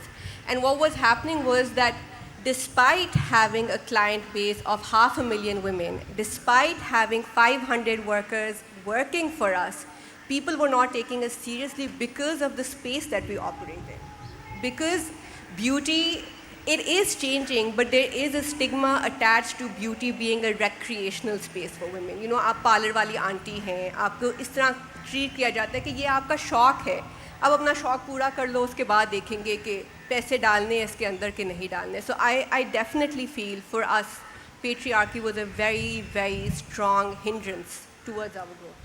Natasha, you were about to raise a point as well. Yes, absolutely. When I started, I remember from my family to friends, they would just giggle or laugh a little bit, saying, "Is this what you want to do? How can you do this as a career? Maybe as a hobby, but not as a career." It's interesting that now a lot of them work with me or work for me, and we all work together now. And I think the narrative is changing for sure, with more women coming into the business that have a lot to say, that are actually proving in economics how well this business can do. So I feel like you have to just keep going at it. And I mean, of course, I feel like be it patriarchy or a difference is definitely there. But I do see a change happening. And I think the way it happens is to keep showing them, be it with our platforms where we get to speak, we get to project our work, just become a major player in your industry. And I feel like people start to take you very seriously. So I feel like it's taken me some time, but I think now everybody does take me, even in my family, seriously. But initially it was like, oh my God, what are you doing? This is a hobby. This is not supposed to be a career. Fair enough, thank you. Tanzila? Yeah, before I had my salon, I used to train salons. So, the mindset was like, this profession is only for the housewife. They are raised their kids already and they have nothing to do. So just husbands give them money and they open up a salon. So this was a huge mindset. But I can see, I worked with the company for 8 years, and now I realize that the husband, they left their businesses and joined and working with their women now. So yes, it's a serious profession. Yes, we don't get that, I would say, outlook like that. But it's a serious profession. We are, I think, one of the profession who employs and give them, chances to people come and join with, if you don't have any qualification or anything like that, still, if you have a talent, you can make yourself something, In regards to all of you employ women who work in this industry and who come from similar backgrounds, because I can give my own example with Toni and Guy, because it's a global brand. The kind of person that would go into the hairdressing field and perhaps be working for me or in one of your salons would be from a lower socioeconomic class than someone who would want to pursue hairdressing in London, for example. Do you guys want to provide some insight on what particular challenges those women have to go through? Like, I know that there's a huge conception where some women are not even allowed to work once they get married. So would you like to give a little bit of insight perhaps in your salons? What has gone on? What have women struggled with and what have they had to face? I think there is a lot of domestic abuse. Also, the men are not willing to do anything themselves, as in working and providing for the family. So some of these women, in fact, most of these women, they are running their household also, plus they are producing babies, bringing them up, and also facing domestic violence. What happens is that all their salaries normally is taken by the family, the husband or the mother-in-law, or the whole setup, and they are left with nothing. Sometimes they don't even have enough money to get onto a bus and pay the fare. So I normally tell them that the tips that they get from the client, they should keep that separately for their bad times or for whenever they need to have some extra money for healthcare and all that. But that is one of the major problems that most of these girls are facing. I'm sure we all go through that. Fair enough. Yeah, absolutely. I think what's very surprising is that most of the women actually who work for me run their homes. Their husbands sit at home. Most of them are unemployed, and they're meant to take care of the house and they're meant to work. And I have a lot of respect for them. I think I haven't met women more hardworking, right? And also, see what happens is when they get late, because the salon industry works usually in the evenings, we are busy in the evenings. So when these girls get late at work, they are told off that why are you coming late, or ये कौन सा salon है जो इतनी रात तक खुला रहता है, और ये कौन सा तरीका है कि तुम 10 बजे घर पे, not realizing that even if we end work at 8, you know, by the time they get onto the public transport and they get home, it really gets about an hour and a half, sometimes 2 hours. I have a girl, my salon is in Defense, and I had this girl coming from some place called Baldia. And I went for her wedding, and believe me, in my own car, I got so tired getting there that I thought it was a never-ending journey in the car. And imagine these poor girls, they come in buses. Sometimes they change 2-3 buses and come. So it takes its toll on them, and the whole day then they are on their feet, and then they have to go home, cook, wash. It's almost as if there's a level of respect in the household with the male breadwinner. You can respect that he's putting in the hours, he's working a full, maybe even 16-hour day, but there's not that same level of respect for the women. I think I would disagree. Like in my space, what we kind of saw was that we made Ghar Par because a lot of like the salon workers, when they got married, they could not work in a salon because of those timings, right? So Ghar Par operates in a space in which these beauticians go to people's houses based on their own flexibility, right? So if an appointment comes, they accept the appointment, and that's how they kind of go to and take those appointments. And initially there was a lot of like, it's interesting because initially when we started it, we were just approaching the women being like, this is a platform, you can join this platform and your income is going to increase by 400%. But what happened was that there was a lot of pushback from the men in their families being like, ye to inko to itne paise mil jayenge, ye karengi kya? And 6 years into the business, what we've seen is that these men have kind of like joined forces with their wives, and like the wives are employing their husbands, you know, which is fascinating. They're like, ye lo 30,000 तुम मुझे लेकर जाओगे, और अपने बेटे को वो employ कर रही हैं. So they've kind of become like micro enterprises within themselves because of the flexibility. And I think there's a space for everyone. There's a space within the salon industry in itself. There's also a space within the at-home beauty industry for women to thrive, and for this to be such a powerful force to empower women. And another point I want to make is, I think a lot of times it's not that, like you said, that men are respected as breadwinners.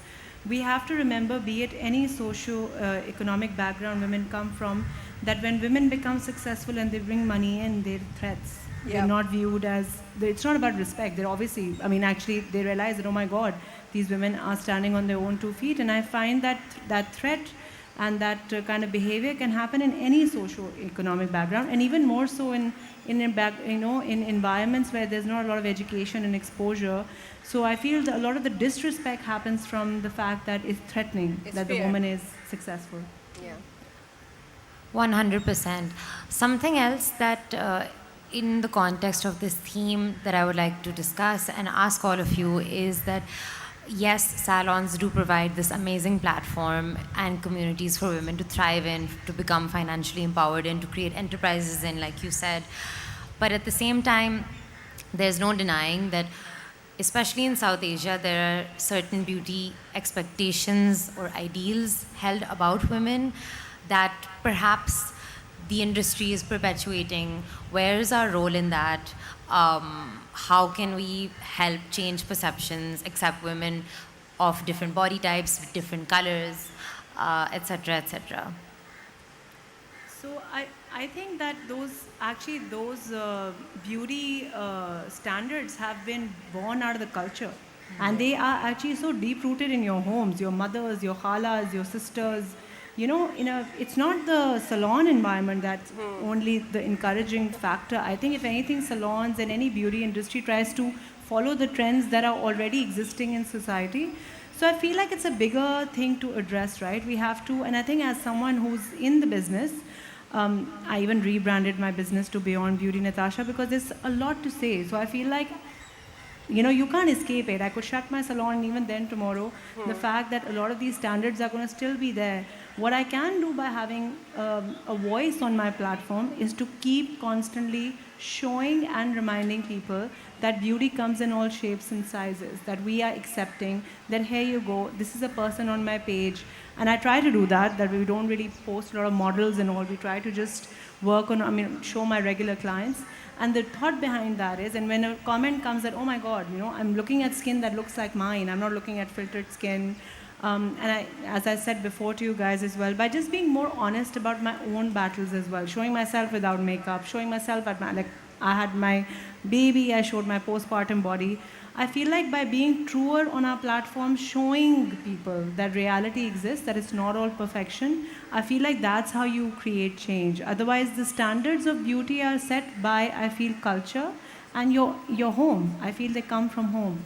100%. I do feel, though, that platforms like yours come from a place of awareness.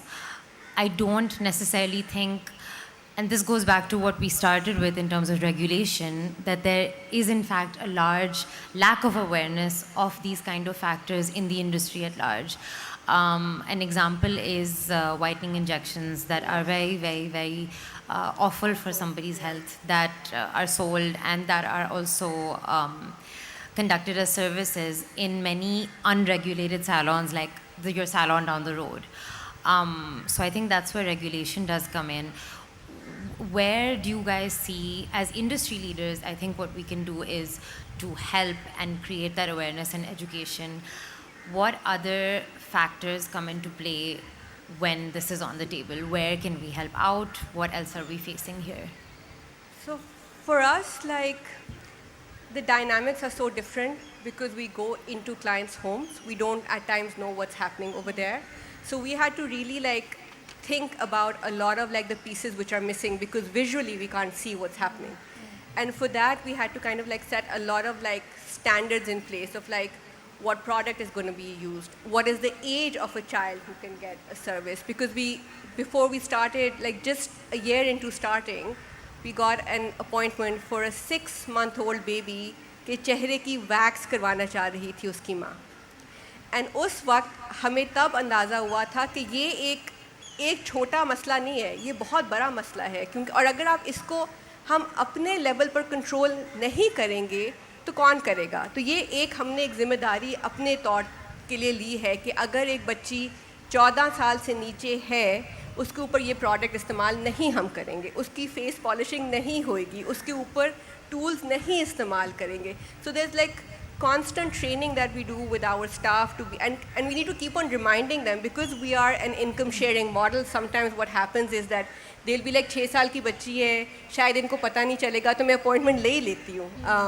But it's more than that. There is a certain responsibility and all of us are fulfilling that responsibility in different ways. Just recently there was this lady who brought her maybe a 10-year-old or a 9-year-old daughter, and the girl had very, very frizzy hair. It was very frizzy, very, very curly, and the child was very conscious about her hair. And the mother came to me and she said, is there any way that we can relax her hair? So I was kind of shocked and surprised, and I told her, I said, you see, it's going to be very easy for me to make some money out of this service, but after 3 months or after 2.5 or 4 months, the new growth is going to come out again. So where do we go from there then? So then I told her, I said, no, the best thing is that we have to learn and live with whatever God has blessed us with. Yes, at the right age, maybe she can have choices. She can color her hair, straighten it, keratin and all those products that are there, but not at that age. And the lady was insisting because the child was getting depressed. Because see, there's a lot of peer pressure also in schools. So I think that it is our responsibility to educate and to give the awareness. So I told her, I said, beta, if you were my daughter, even though I'm running a salon, I would still not do this because it's going to ruin your hair. And I said, by the time you're in your teens, you'll hardly have any hair left on your scalp. So you see, you've got, and I said, your hair is beautiful, you can braid it. So then we showed her 2-3 different styles of how to do her hair. and the child was smiling when she left. So I think yes, it is a great responsibility on the part of the hairdresser, the beautician, or the beauty industry to educate and to give awareness to not only the ladies but also to the young girls who want to just be like the models or the role models that they see around them. I think also going a little bit deeper into what you've just said, talking about beauty standards, what is it that make women, and especially young impressionable teenage girls, want to change their appearance drastically? I mean, there's one thing that's grooming and working with what you already have, which is what you said, but I feel that there are sometimes beauty standards all over the world, not even just in Pakistan, that almost encourage insecurity within especially young teenage girls. So what do you guys have to say about that? I think everybody, you can just continue with it. Everybody wants to look fair, everybody wants to look thin and glass skin. Yeah. Glass. Yeah. And I think now, unfortunately, social media is a double-edged sword. The technology, I feel, is a double-edged sword. I think there's a lot of good that can come out of it. But unfortunately, now social media has set very unprecedented beauty standards. Of course, like I said, I know we work behind the scenes, so we know what goes on making those videos and pictures. There's like a team of people and then editing, etc. But a child who's looking at that, or a young girl looking at that, doesn't see that. They just see they see a woman, they're like, oh my God, I can never look like that until and unless I do X, Y, Z to my face or body. And unfortunately now that's really rampant. You can't take your children away from it because they're exposed to so much of it. But I really believe at the end of the day, for me personally, my mother never really focused on how we looked when we were younger. And I went through, as we all do, terrible puberty. So I used to be like, oh God, like, and everybody would compare me to my mother, who was a very good-looking woman, still is a very good-looking woman. And I used to be like, oh my God, what's wrong with me? Like, I didn't realize anything was wrong with me till people started to tell me something was wrong with me. So every time I would enter somewhere with her, they were like, oh my God, ये तो बिल्कुल अपने बाप पे गई है. ये तो बिल्कुल आपकी तरह ही लगती है. I was like, what's wrong with me? But I realized the good thing that happened, and what my mother would constantly talk to me about, was that she would never put attention to that. And she would say, you're a kid, enjoy yourself, swim, dance, do what you're doing. Don't focus on what you look like. That's not important. So I feel like the reason why it never broke me is because I had a lot of security in my home. I feel like the kids that get most impressioned by these things and really get broken are when they encounter this at home. So I have encountered mothers coming in with little daughters and saying such harsh things that it breaks my heart. To an 11-year-old, 12-year-old saying, she needs to lose weight, or iske baal dekho, iski skin dekho. It's the people that are closest to you that will make you, either make you or break you. I feel like that they have a lot of power. And that's where I feel the change has to come, the mothers especially, and the fathers. Also, it's very interesting because we talk about patriarchy and we talk about facing this as an industry, facing this as women at large. However, from the instances that you ladies have shared, it almost seems as if, and I would agree, that there is an internalized patriarchy within women. So rarely, it's not really men that are coming at it very directly. It's females against females in that context of perhaps mother-in-law, daughter-in-law kind of context, or as you stated, mother and daughter. How do we come out of that? How can we kind of unlearn the things that we need to? I think sorry, I'm just going to take on this again, but I feel like somebody has to step up and break that pattern. So I feel like mother-in-laws have been daughter-in-laws, saas bhi kabhi bahu thi, it happens. So, she goes through this torture and she's like, the minute I'll have a daughter-in-law, I'm going to grind her just like that. Because it happened to me. Yeah. When it should be that if it happened to me, I don't want to do it to anyone ever again. So for me, I was bullied when I was a teenager. I think we all are to a certain extent. And I remember that it made me never want to bully another person. So you will either become like that or you'll become not like that. So I feel like somebody has to break that cycle. If you're a family, you've always seen that. Someone has to be kinder and let go of it and be like, now I need to change the pattern. Like the conversation has to change, the pattern has to change. But I really agree, and I always say this on my platform, that I don't see men coming after women the way I've always seen women come after women. In the most vicious, way in a way to pull them down, to hurt them. And it always surprises me that it is always, for me, I'm always like it's the women attacking the women. Men to बेचारे come second, they always come becharas in this situation because वो women ही एक दूसरे के साथ इतनी vicious हो जाती हैं. So even in my sorry, yeah. I think Aruj was trying to raise a point, and then we can. Okay, sure. Even I'm just giving a very funny incident. Like even two sisters are coming from the same house, they don't want the same color. Yeah. मेरा ये नहीं करना जो मेरी बहन का किया, और अगर उसका अच्छा आया है तो प्लीज़ ये उसके ऊपर नहीं करना. Like sisters are even doing this with each other. So this is like very sad. But sometimes I was just like, a lot of time I've seen that the clients bring their young daughters and they said that मैंने इसे समझाया, but now you tell. Because she thinks I'm the villain, but if you just make this point clear to her, maybe she can understand. And then you can just of course we need to come down to that kid level and make her understand, yes, sometimes we have successes that they can agree, or sometimes they ended up going to some other salons and getting it done also.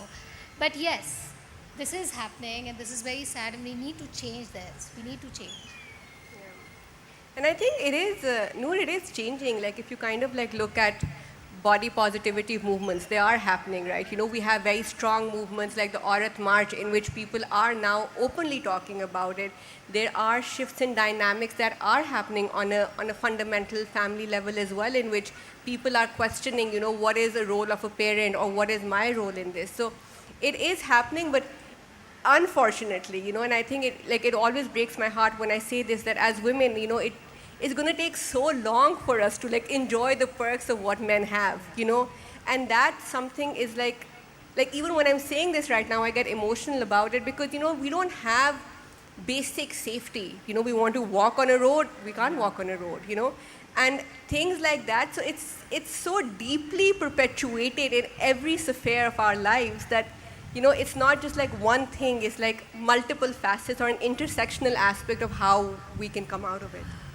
Within, and this is kind of developing on a point raised against women versus women, within the feminist movement at large, there is a debate that directly involves people from our industry where you have perhaps radical feminists disproving of beautifying oneself because their reasoning is that it objectifies women. How do we reason with that in the sense that a lot of the time you get these comments that, okay, she's wearing makeup perhaps to please men or the eyes of men. But on the flip side of that, you have fashion, art, makeup that actually helps people to express themselves and to express their individuality. Sorry, excuse me. Because if there's a divide within that movement between women themselves, how can we begin to tackle issues on the outside of that? So how can we maybe work to be more accepting of each other? I think by understanding that we all should just have the choice. I think choice is the word. I should be able to fully cover myself or wear whatever else I decide to wear, or wear makeup or not wear makeup, and have no judgment whatsoever. And it has to come from women first before we expect it to come from men, right? We want to do it. And for me, I've always said, when I get ready for me. And whatever way I want to look, it's for me. And I think we should be able to respect each other's choice. I think that's very important. And also, ये सबसे बड़ा झूठ है when they're like, you dress for men, because men तो lipstick का shade भी नहीं बता सकते, आपने lipstick पहनी भी नहीं पहनी, they're like, हाँ, कुछ किया है, नहीं किया, अगर आप बालों का color change करा के आएंगे, they'll be like, did you do something? Whereas women will give you compliments, right? You will walk into a room and they'll be like, oh my God, I love your hair, or I love your lipstick shade. So I genuinely feel like I dress up when women compliment me, not when आदमी तो कभी नहीं notice ही नहीं करते, तो उनके लिए किस लिए तैयार होना है? Also, I feel that you dress up for yourself sometimes when you're feeling down or low or you're not feeling well.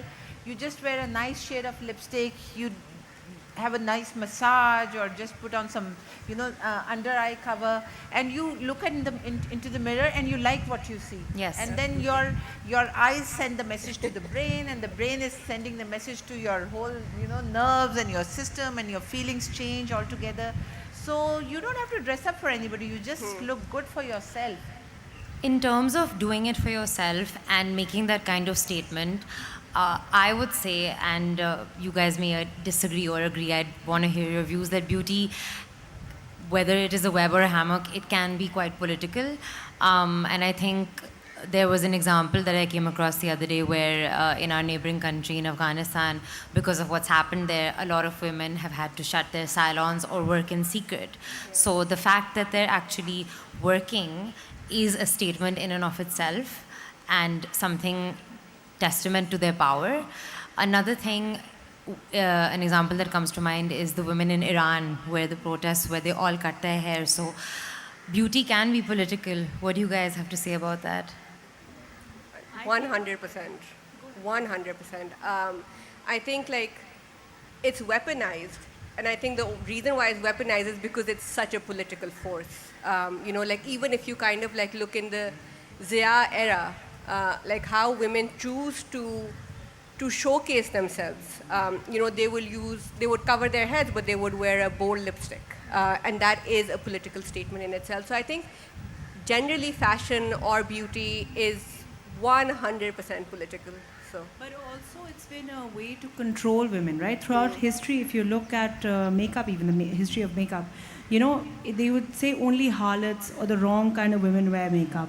Good women don't wear makeup. Good women don't get dressed. Good women will tie their hair. Good women will not open their hair. You know, यहाँ कहते जिन चढ़ जाता है जब बाल खोलते हैं. These are all things. शाम के वक्त बाल नहीं खुला. कि बेचारी औरतें बाल ही ना खोलें. तो it's also a power play, right? It's to control women. It is political because you're trying to control a whole species, literally, right? By saying this is wrong and this is not wrong. So I feel like to also make it not political, because how men wear their hair is not political. You know, how they dress is not necessarily political. So I feel like to also kind of rid and be like, okay, this is the woman's choice. So be it Iran or Afghanistan, what's the problem? It's the fact that they are taking away that choice. You can't take away choice from someone. That is the ultimate way to control someone and take away their freedom, that you take away their choice. Another thing in terms of being political and having that kind of choice, looking at how beauty salons and women in this sector, one thing that I feel is in how we position ourselves and market ourselves, I feel that there is probably no way to conclude this discussion on whether beauty is a web that entangles you or a hammock that can support you. But I do feel that perhaps a conclusion that we can maybe agree on is where industry leaders like yourselves can come together to have these difficult conversations, to reason with these things, and to raise awareness on platforms that you have in your salons amongst the people that you employ. I'm also mindful of time. I believe we have maybe about 10 minutes, so I would like to, if it's okay with you ladies, open the floor to some questions. Do we have any questions in the audience?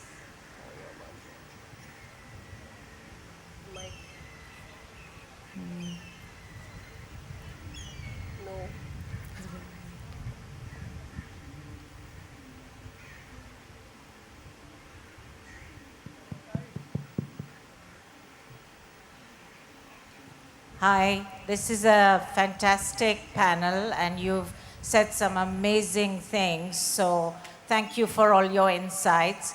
I want to ask, I think it's Arooj, a question in particular, and that is, you said you do home services. Now, tell me something, when your teams go into people's houses, especially when they're women, how do you protect them? Because you're not on ground. How do you see or how do you give them comfort in going to someone's home to do the services? Great. So that's an excellent question. When we started it, like our biggest fear was never about the client feeling safe. It was always about the worker feeling safe. And for that, we kind of like developed a tech system which is basically connected to the NADRA system. So NADRA, where we get the CNICs. And what happens is that you need to kind of first apply for a membership. And when you apply for your membership, you give your CNIC number to us. We verify the CNIC number.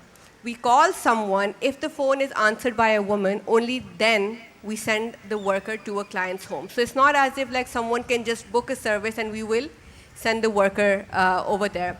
On top of that, our app has an emergency button, and we have a whole security team. So God forbid, it's been 6 years and touch wood, nothing has happened so far.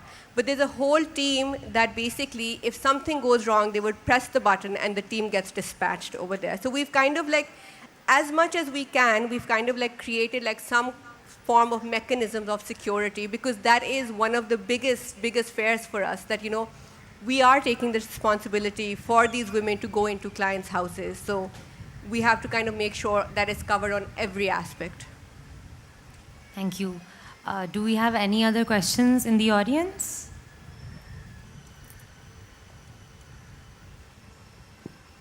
Hi, lovely panel. I'm just like really fascinated by everything you have to say, and I'm really intrigued by the politics that were discussed.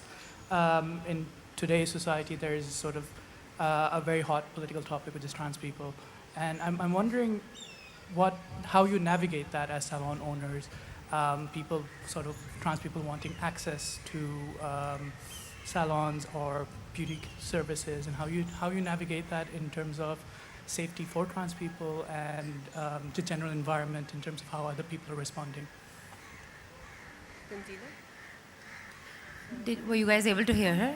No, not really. It wasn't clear. Shall I repeat myself? Please, could you repeat it and hold sorry. the mic a bit closer to you? Is this better? Yes.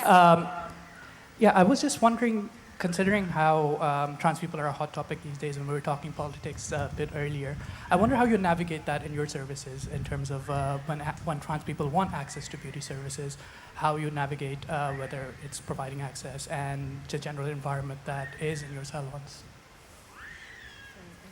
All right. She's asking that, okay, fine, employment is one of the element, but what about they come for the service, if I'm not wrong? This is your question. Yes, of course we are open for that. Why not? I mean, you know, a lot of like, I think at least 4 of them, they came for their keratin treatment, and we didn't judge them for anything. So they come and they've been respected as a normal client. They got their service done, and that.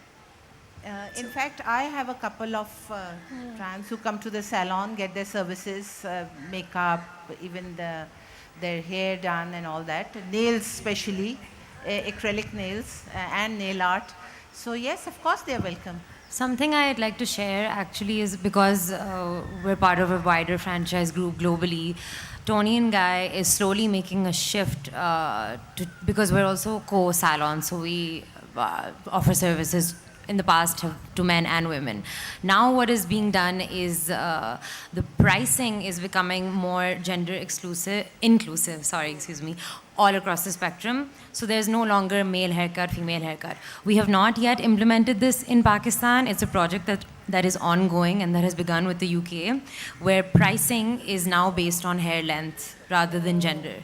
So the response to that from the UK office has been very, very interesting, because when you call in for a haircut, it's like, okay, male haircut, female haircut. It's a little bit intimidating for somebody who doesn't belong to that gender spectrum, right? So just in itself, creating that kind of accessibility by saying, okay, what's your hair length, rather than asking for gender, that has led to a huge response from the trans community. So I've been a part of that as well, and I've seen the team working towards it, so I've seen it work. So I think that's something that's really cool that's been incorporated with the pricing. I hope that answers your question.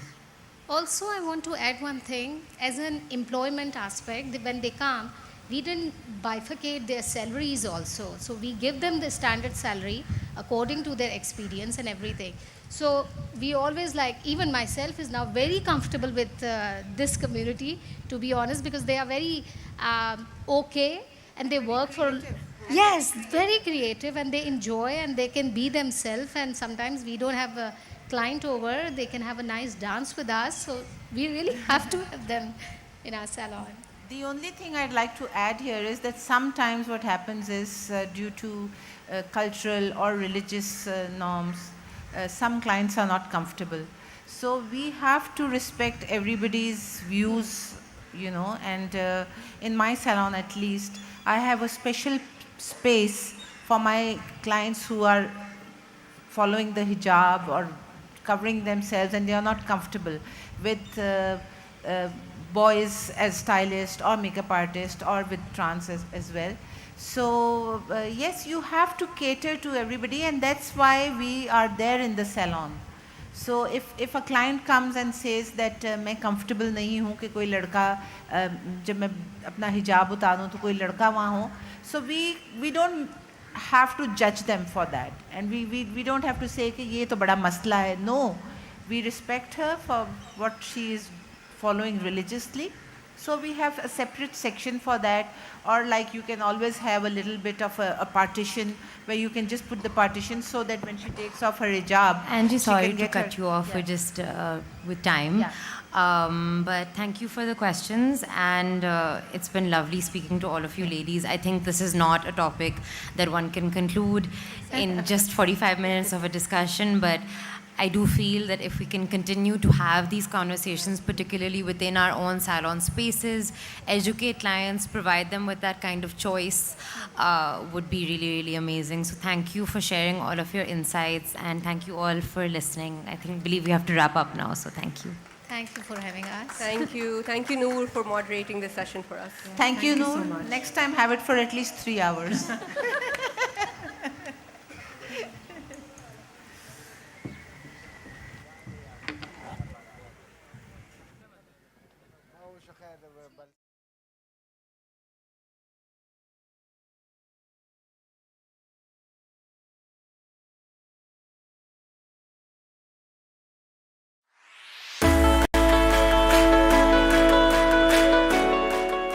Assalamu alaikum. My name is Behishta. I'm from Afghanistan, Kabul, and we're assess. So यहाँ हम आके वाव में हमने concert दिया है, and जैसे कि मैंने कहा हम अफगानिस्तान से आए हैं स्ट्रगल करके, फाइनली यहाँ पे वाव पे हमने कॉन्सर्ट दिया है. Hello, Assalamu alaikum. My name is Hasnat. जिसको मैंने मेरे सिस्टर ने कहा कि we're from Kabul, Afghanistan, and now we live in Karachi. तो जैसे कि इन्होंने कहा है हम थोड़ी सी स्ट्रगल करके यहाँ पर आकर परफॉर्म कर रहे हैं, और we have a band, like हमारा बैंड है, और हम लाइक फ्यूचर के लिए भी कुछ प्लान्स किया है कि इंशाल्लाह हम वो आगे बढ़ लेंगे और कंटिन्यू कर देंगे.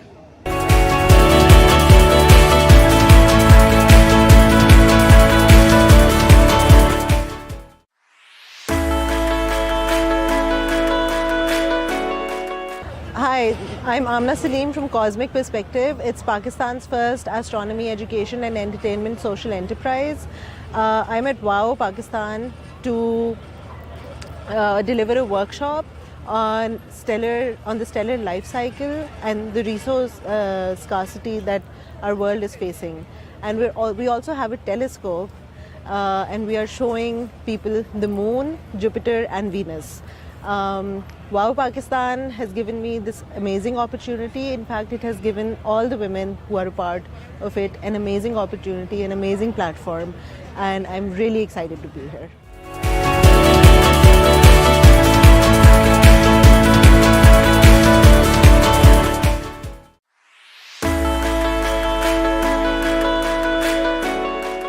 I'd like to take this opportunity to thank all the organizers at WOW. This entire festival has just been so wonderful. I'm so glad to see all kinds of people being represented and saying what they believe, saying what they need to. And it's more than important now in Pakistan, for people to speak up and tell people their truths. And, we all need to make Pakistan more than ever now a better and a more tolerant place. And I think in doing that, festivals like these are just extremely vital. So thank you so much. Wow, you've been wonderful.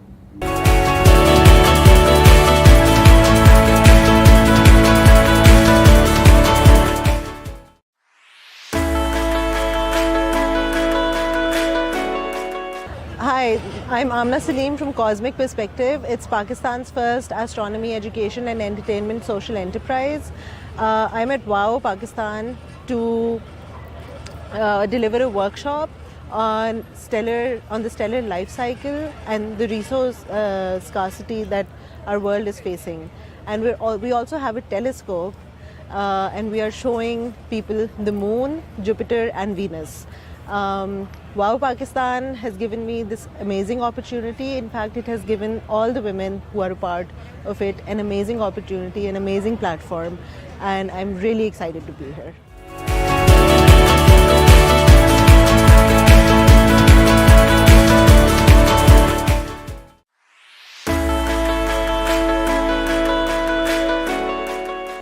Assalamu alaikum. My name is Beheshta. I'm from Afghanistan, Kabul, and we're assess. So यहाँ हम आके वाव में हमने concert दिया है and जैसे कि मैंने कहा है हम अफगानिस्तान से आए हैं स्ट्रगल करके फाइनली यहाँ पे वाव पे हमने कॉन्सर्ट दिया है. Hello, Assalamu alaikum. My name is Hasnat. जिसको मेरे सिस्टर ने कहा कि we're from Kabul, Afghanistan, and now we live in Karachi. तो जैसे कि इन्होंने कहा है हम थोड़ी सी स्ट्रगल करके यहाँ पर आकर परफॉर्म कर रहे हैं और we have a band like हमारा बैंड है और हम लाइक फ्यूचर के लिए भी कुछ प्लान्स किया है कि इंशाल्लाह हम वो आगे बढ़ लेंगे और कंटिन्यू कर देंगे.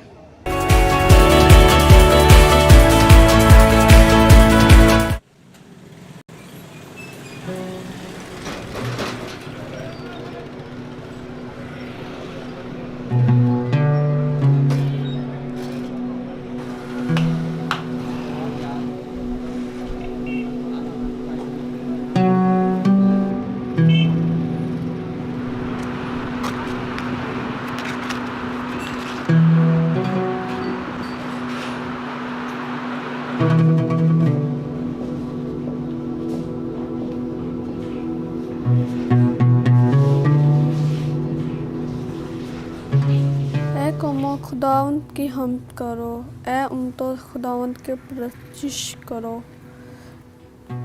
और खुदावंद की सच्चाई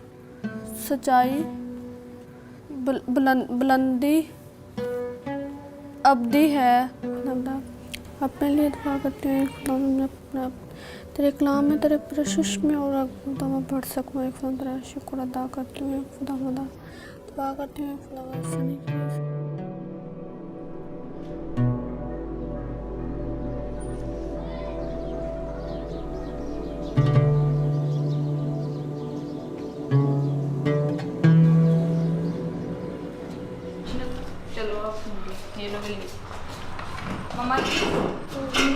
ये ले.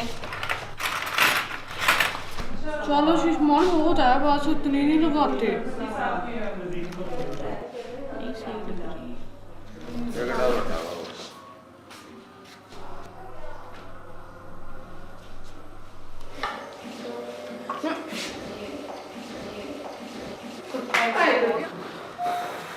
Happy birthday to you. इसको निकालो इसको. Happy birthday.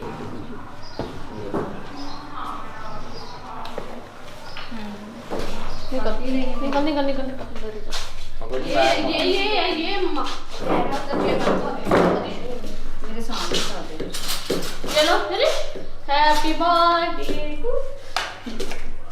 चले आप ही से नहीं लेना जी मुझसे ले. हमारा इरादा तो है कि हम इससे ना बताएं. मिसाल हमारे पास ही रहती है तो बड़ी हो जाती है तो फिर एक मिसाल हम रिश्तेदारों में जाते हैं वो हमारे घर आते हैं कोई बता ही देता है कि ये तुम्हारी माँ है, ये तुम्हारी ऐसी है, नानी अम्मी है, तो ये तुम्हारी मासी है, ये मतलब. तो फिर वो बात तो ये मम्मा इसलिए मैं कहती कि हम इस छोटी सो को किसी को दे दें.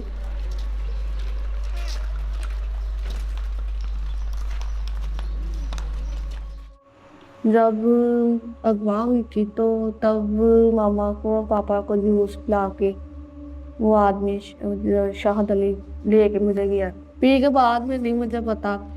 तो पहले मुझे थोड़ी सी होश थी तो इसने मुझे ना मेरा मैसेज मुझे हलाया तो कहना तुम्हारी दादी का फ़ोन आया तो कहना हॉस्पिटल जाना है. फिर थोड़ी सी होश है तो एक जंगल सा था. मैंने इससे पूछा, मैंने कहा हमने तो हॉस्पिटल, मैंने कहा जाना था. तो ये कहाँ पे हॉस्पिटल? तो कहता बहाना था बस, वो आपको घर से ले आया. मैंने कहा क्या? फिर मैं बेहोश हो गई. उसने मुझे गोलियाँ दी थी तो वो गोलियां फिर खा के बाद मुझे नहीं पता कि मतलब मेरे साथ क्या करता रहा, तो मतलब क्या किया उसने मेरे साथ, कुछ नहीं था पता मुझे। जब वापस घर में शाम 5 बजे लेके आई हूँ तो मैंने एकदम से ना मेरा दिल डरा हुआ था, तो पहले रो रो के खप के ना मुझे कुछ समझ नहीं आ रहे थे, तो मैं ना इसकी ताई मम्मा से कह रही कि महक ना चेकअप करवा लेते हैं, इतनी देर रखा है उसने तो कुछ किया ही होगा। तो इसका ना वो स्टिक लेके मैंने यूरिन चेक कराया जब, तो ये प्रेग्नेंट थी महक। तो फिर मैंने सनाउल्लाह बेग साहब को कॉल करके बताया कि ये महक मेरी ख़त्म हो गई है, तो आप मुझे बताएं क्या करना है।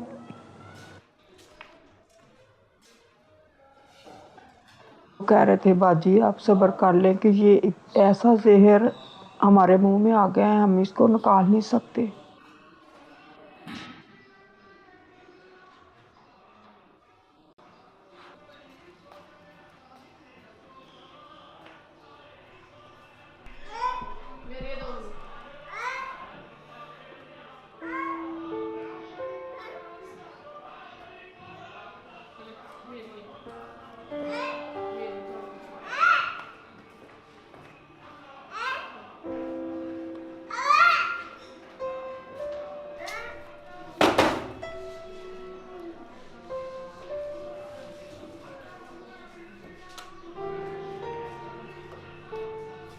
ऐसे नहीं करते बेबी।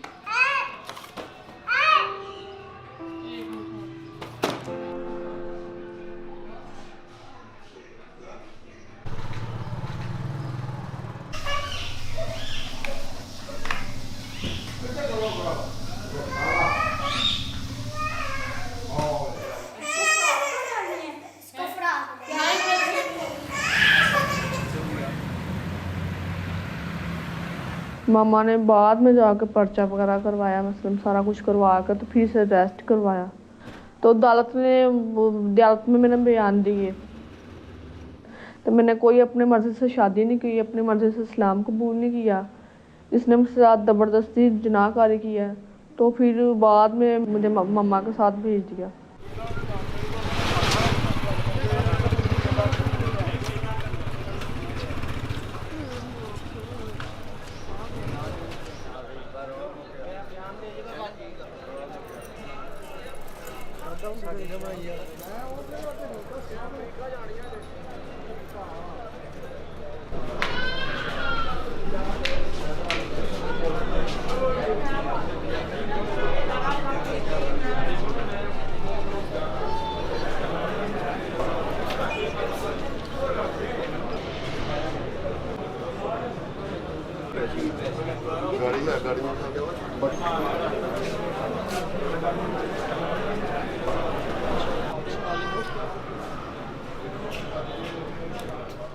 बहुत ज़्यादा मैं जब सोचती हूँ ना इस बारे में, तो मैं अंकल को फ़ोन कॉल कर देती हूँ। मैंने कहा अंकल ये कब ख़त्म होगा, कब ये ज़लालत हमसे छूटेगी, कब हम इससे आज़ाद हो जाएंगे।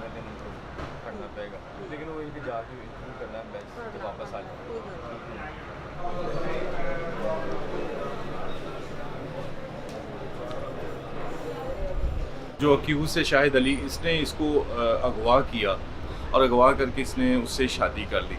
13.5 साल उम्र थी इसकी जब ये अगवा हुई। तो इसमें हमारा जेक्टिटेशन ऑफ मैरिज का केस है, यानी जो निकाह जो माइनर है उसकी मर्ज़ी शामिल ना हो, वरगलाफ उसलाह कर जो उसके दस्तखत ले लिए जाएं और बाद में कह दिया जाए कि मैं आपने शादी कर ली है। लेकिन बहरहाल जो जज साहब को मैंने समझाने की कोशिश की और बार बार कुछ चीज़ें मैं बताता था तो वो अंडरस्टैंड नहीं कर पा रही थी, क्योंकि उन्होंने फ़ाइल को देखा नहीं हुआ था। ये जो अक्यूज़ था इसने इसके वालदा पे क्रिमिनल असॉल्ट किया, उसको गोलियां मारी, तो ये भाग गया। तो उसकी वजह से ये अभी इश्तहारी है, ये केस को डिफेंड करने के लिए भी नहीं आता।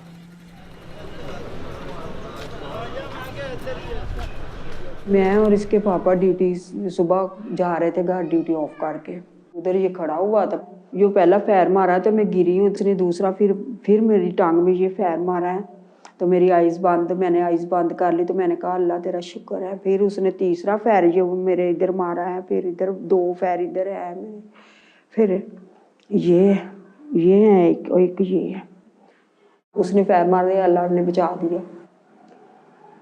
लेकिन मैं बच्चों को ये समझाती हूँ कि मैं घर में हूँ ना हूँ, तो आपने कोई भी नॉक करे दरवाजे पे तो आपने दरवाज़ा खोल के बाहर दरवाजे तक नहीं आना।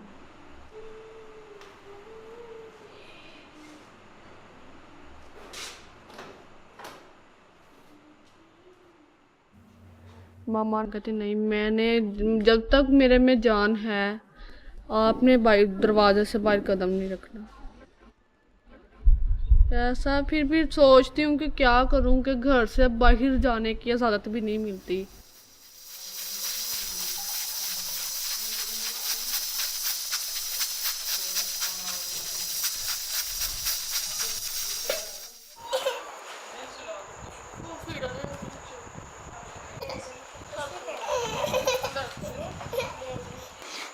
आजा।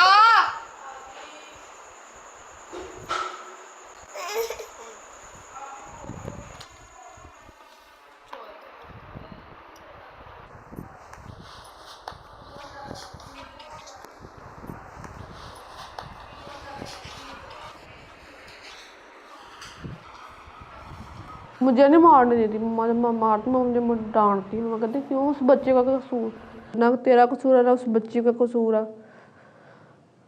किसी किसी टाइम तो मुझे बहुत उस पर गुस्सा आता है, उसे मैं जान से मार दूँ। तो किसी किसी दिन तो मुझे ऐसा होता है कि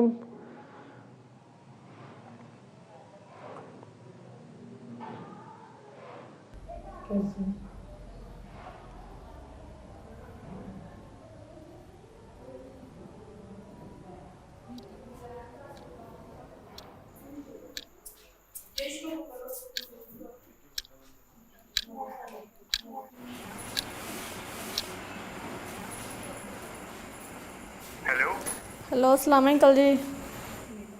हाँ जी, मैं काम किया है। जी शुक्र है खुदा का। अंकल जी आप सुनाएं, आप ठीक हैं? तो अंकल जी मैंने आपके साथ बात करनी थी कि मैंने पार्लर ज्वाइन कर लिया है। हाँ ठीक, तो आप बेशक कल से शुरू कर दो। ठीक है, ओके ओके। ओके।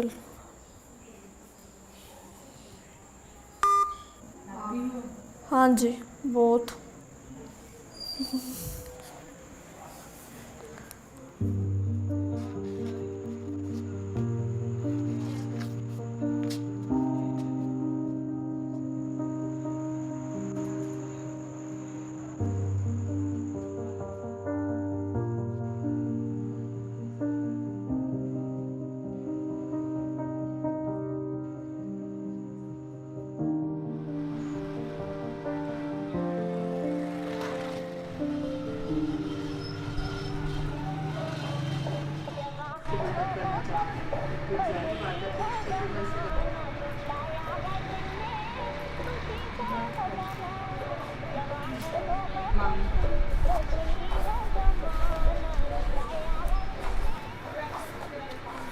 मेरी ख्वाहिश है कि मेरा पार्लर अपना हो और मैं ट्रेनिंग सीख सकूं, सीख के अपना पार्लर भी बना सकूं। मेरा भाई कोई नहीं है, तो छोटी बहनों का मैं सहारा बन जाऊंगी। मैं बहुत ज़्यादा बोर हो जाती हूँ, मैं घर से बाहर निकलने का मुझे मौका भी मिलेगा। पहले ट्राई में तो लोगों को पकड़ना भी नहीं आता, लेकिन उसने बहुत अच्छा किया पहले ट्राई में। अगर ये सीखेगी तो बहुत अच्छा सीखेगी।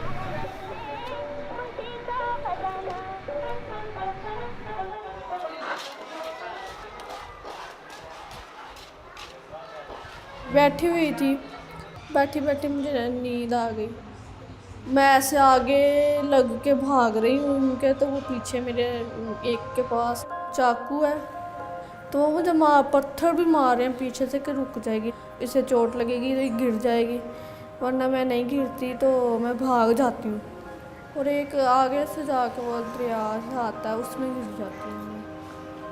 तो फिर वैसे उनके हाथ नहीं में आती, तो यरिश होती है मेरे पास, वो मैं गिर जाती हूँ ना तो वो वहाँ पे रहती है।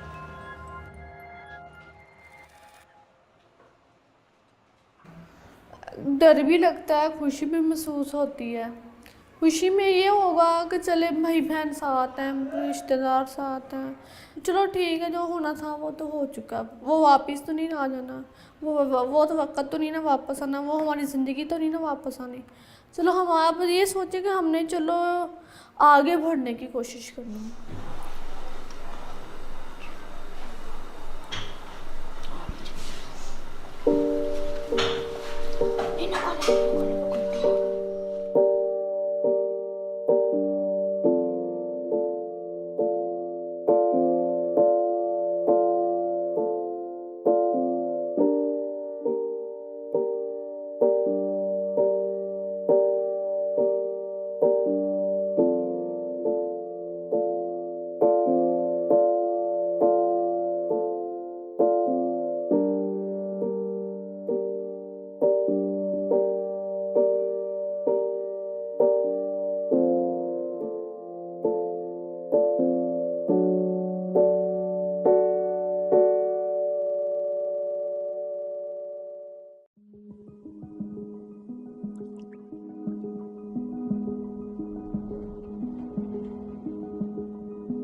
I love to swim. It makes me feel free. I crossed the water to get here. It was dark. I never saw it coming. I was thirsty one moment. The next, I was drowning. And they watched. They wouldn't stop. I never even saw the water. I could only feel it. Cold. Wet. Overwhelming. Some days, I feel like I'm still drowning. Pushed to depths no one should ever be. With each stroke, I'm reminded of the water washing over me. That's how I know I'm still here. With years of water in my lungs.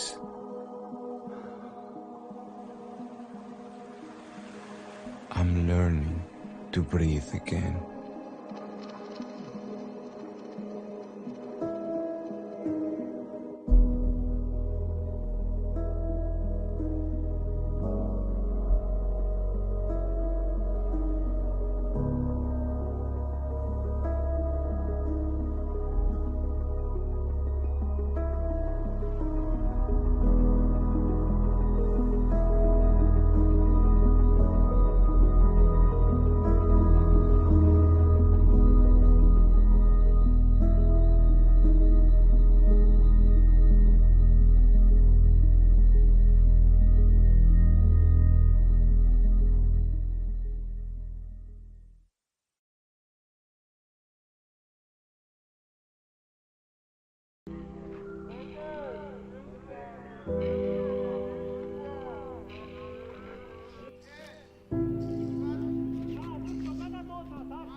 हमारी blind cricket में जो ball use होता है, जो गेंद हम use करते हैं, वो क्या होता है, वो प्लास्टिक से बनी होती है, तो उसके अंदर बॉल बेयरिंग्स होती हैं।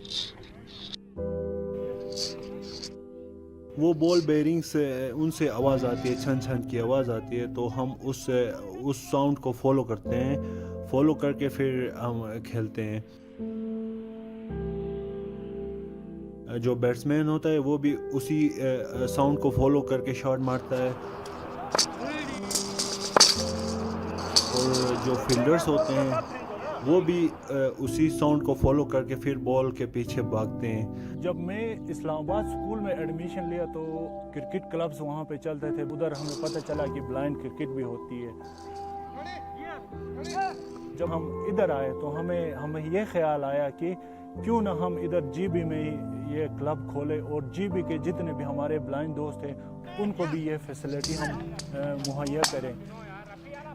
ما چوچی کا جلن سر رافی ہوتے کا مبو اعتماد بین اچھا رافی اس پا درین پوری فیملی اندرین تی ہے ابو اعتماد و اجیا وسور کہ ہے بھی تن اس مقام ترور انشاءاللہ اس پا کی سیر تو اشیو نساہاشی کہ اس کامرو جاہل اسور دورتی و کافی جھگڑا اس کے ہر اکورمو سے جھگڑو چی لڑائی کے ہے وجہ ہندی تی اس مدنو سر پشتی بھی اس کو کامیابی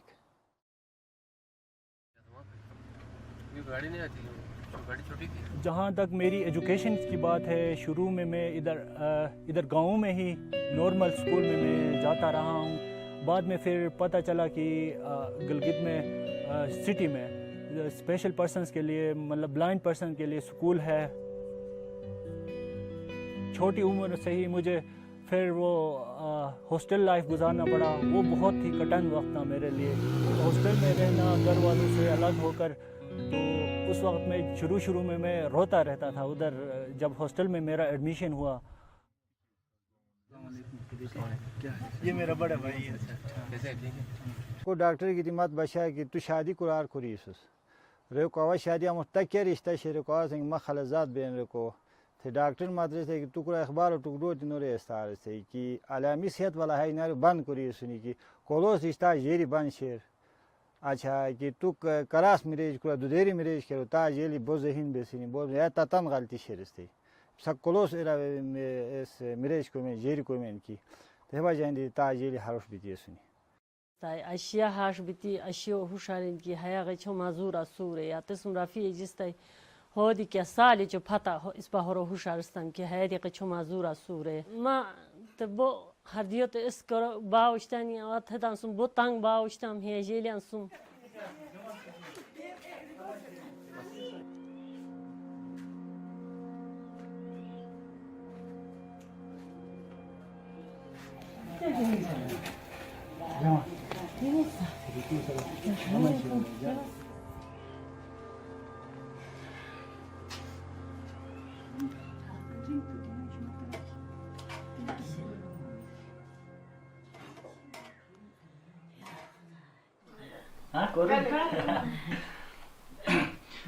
اللهم ربنا انزل علينا مائدة من السماء تكون لنا عيدا لأولنا وآخرنا وآية منك وارزقنا وأنت خير الرازقين برحمتك يا أرحم الراحمين.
هوادیشتن باوشتم اجیلیان هربی تور باوشتنی هرگی تور باوشتنی هتان هستا دوسی اه کراوشتم عینک دیروشتن تور باو عینکان چیناوشتنی چینی کو هتان تن واسطه کېلین هتان غچدیاوشتم هاش کوری هتان.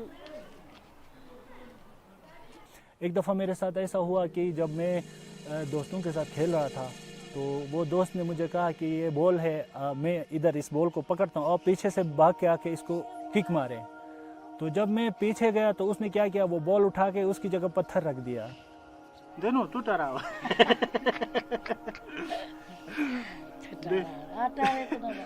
तो मैं आके उस पत्थर को लात मारी, फिर मैं रो पड़ा, वो सारे हंस पड़ते थे, उनको मज़ा आता था इस तरह की हमारे साथ हरकतें करके।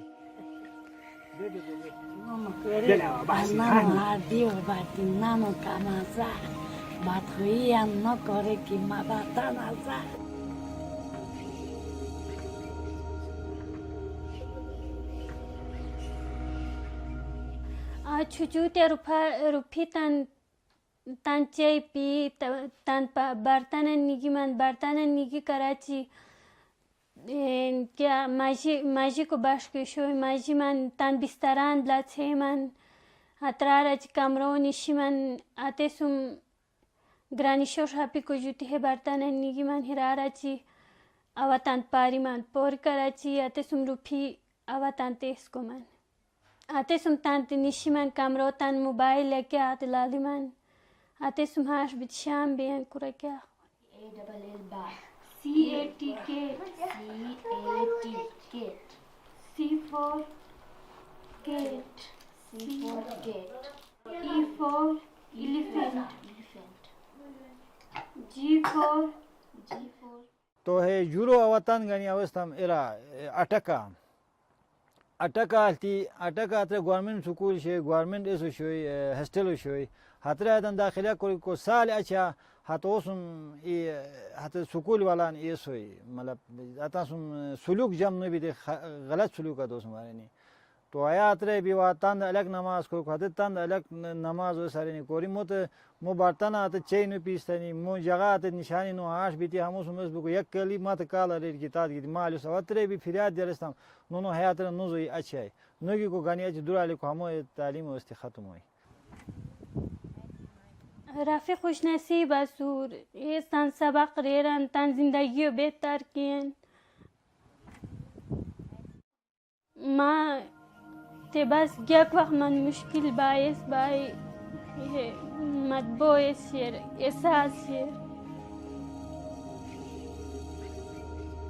बस आतन सुरतान खुशहाली को कोशिश को मन आतन जिंदगी फिर भी कोशिश को मन बेहतर को बचन लेकिन पता नहीं कि बेशमत क्या पृष्ठेस मुश्किलात गोनी आइस गोनी अवतन हार क्या अवतन केयर को मतन ख्याल रखूं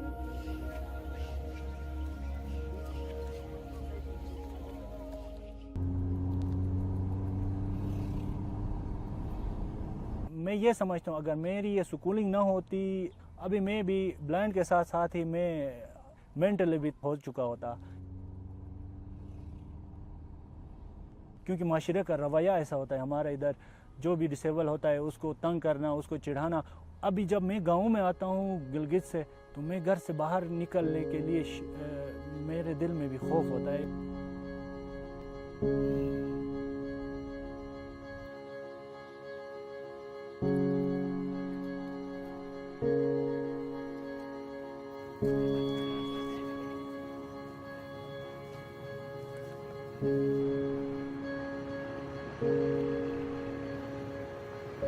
मैट्रिक के बाद बहुत सारे मुश्किलात का सामना करना पड़ा क्योंकि उस वक्त तक तो हम ब्रेल बुक से पढ़ते थे सब कुछ था। स्कूलिंग से मैं फ्री हुआ तो मैंने नॉर्मल कॉलेज को चूज़ किया पिंडी में।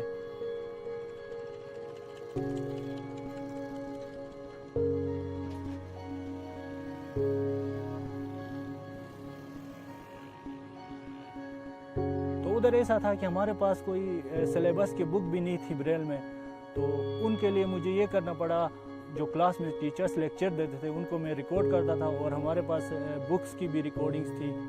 उनको सुनकर मैं अपना जो भी सिलेबस था उनको याद करके फिर मुझे एग्ज़ाम देना पड़ा।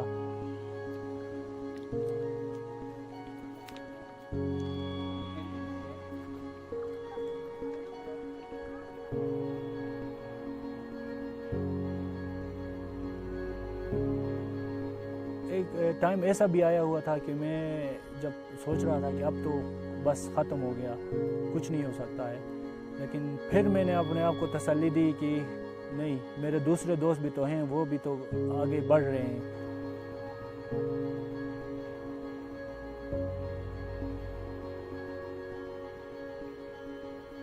अभी मैं हॉस्टल में रहता हूँ यूनिवर्सिटी में अपने दोस्तों के साथ, उधर भी मैं सारा कुछ अपना खुद करता हूँ।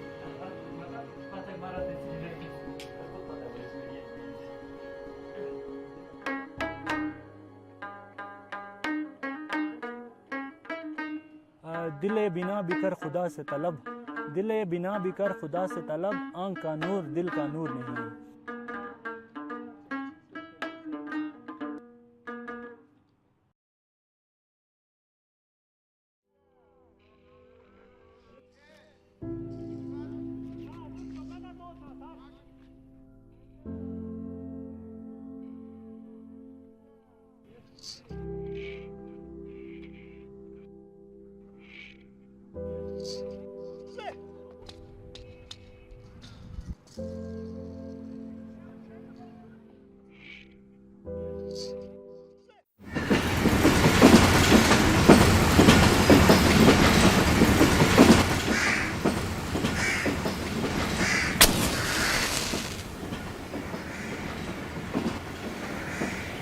For me, there is a direct relationship between dance and liberation.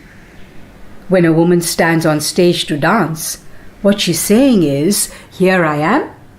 I'm not ashamed of my body. I am confident. And I do not fear you.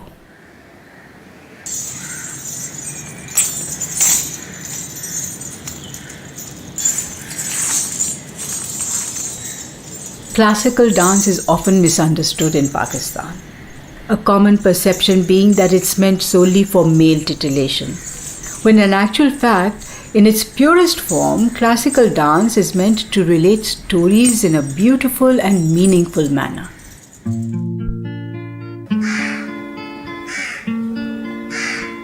इस तरह है कि हर एक पेड़ कोई मंदिर है, कोई उजड़ा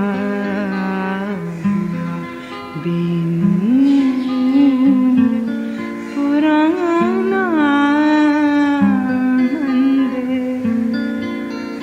ढूंढता है जो खराबी की कहानी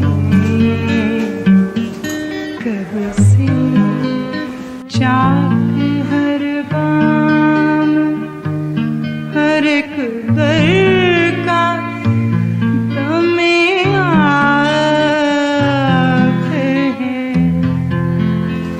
आसमां कोई रोहित है जो हर बाम तले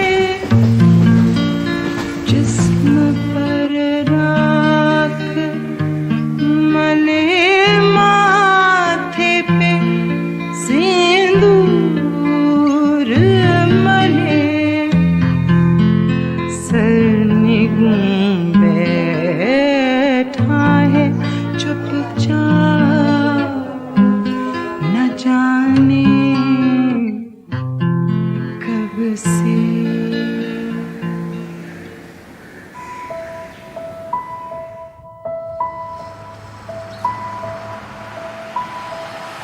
There are people who tell me that dance is not part of our culture. Isn't this strange, considering that the very first artifact related to dance was discovered from Pakistani soil? It was a 4,000-year-old figurine of a dancing girl found from the ruins of Mohenjo-daro. Some people also tell me dance is un-Islamic. But what about the dancing dervishes that follow the more mystical branch of Islam? They whirl, they dance, and they communicate with eternal beauty. And yet we treat dance as something vulgar and sinful. Things weren't always like this. During the 1960s and 70s, classical dance did flourish in Pakistan. There were many auditoriums packed with audiences from all walks of life. Young people, both boys and girls, were encouraged to join dance classes that were conducted by teachers who were respected and loved. Mine was perhaps the last of the idealistic, romantic 1960s generation. I spent some time in London studying art in the early 1970s. During those years, there were movements against racism, against the Vietnam War, and these leftist movements were gaining ground in Europe as well. And it was this sort of a mindset with which I returned to Pakistan. The idealism of that era convinced people that materialism didn't matter. It was a search for peace and love and ultimately for beauty. But in 1977, General Zia-ul Haq, a military dictator, came to power. One of the many oppressive laws imposed by General Zia on the Pakistani people stated that dance and obscenity are not allowed. And as a result, dance became synonymous with the word obscenity, and so classical dance got banned in Pakistan. From then onwards, in order to perform at any sort of public concert, one had to get this no objection certificate. This was a document that had to be signed by the local authorities as well as by the police. And mind you, the permission was only granted if you called it a mime show or a cultural workshop, because if you use the word dance in the application, it would definitely get rejected. And so one after the other, all the dancers of Pakistan left the country.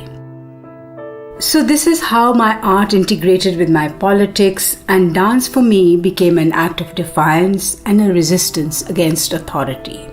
Every time I went on stage, I was technically breaking the law and could have been hauled off to jail. Luckily, that didn't happen. When General Zia's fundamentalist dictatorship abruptly ended in 1988, instead of mourning, men, women, old and young took to the streets and celebrated by singing and dancing. But the damage was done. An entire generation in the 1980s grew up with ill-informed and convoluted ideas about dance.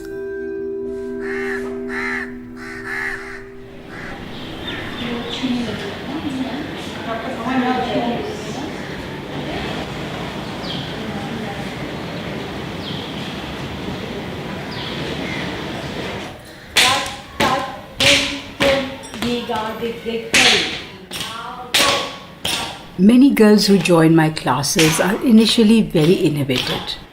Their chest is closed in, their shoulders are hunched, in an attempt to hide their developing femininity.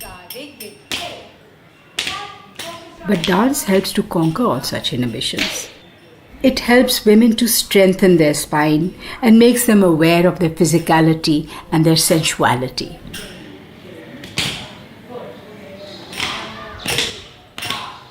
The reason why the performing arts are so essential in any society is that they teach empathy.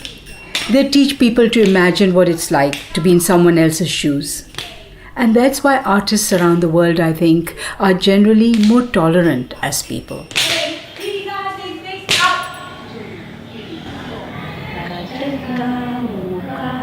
You pick up something with Kataka, you can pick up a necklace, place it on your neck, or pick up something and give it to somebody. Alapat makaha. So a beautiful full-blown flower.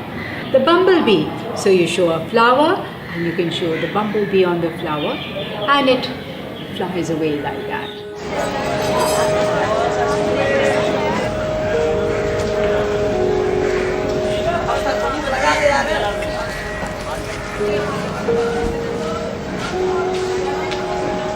In all the years that I've performed in Pakistan, no one from the audience has ever got up and asked me to stop during a show or disrupted a recital in any way. And this is what makes me hopeful. Those in our society that are particularly conservative and puritanical fear dance because to them dancing represents a woman's control over her body and independence of will. What is fascinating, however, is that there is a counterculture to this restrictive mindset. Dotted all across Pakistan are hundreds of little dusty towns with shrines of various Sufi saints. These are vibrant places where Muslims and non-Muslims have celebrated spirituality and inclusiveness for centuries.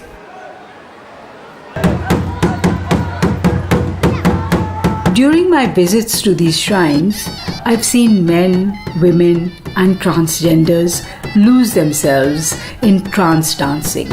Dance allows them to shed their worldly concerns and communicate with a higher power that is based not on fear, but on pure love.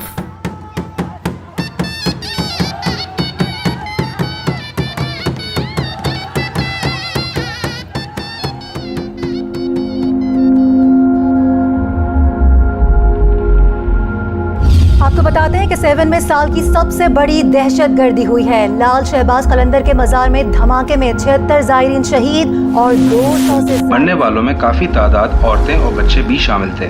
इस वाक़े की जिम्मेदारी देश ने कबूल कर ली है। Security forces के मुताबिक Karachi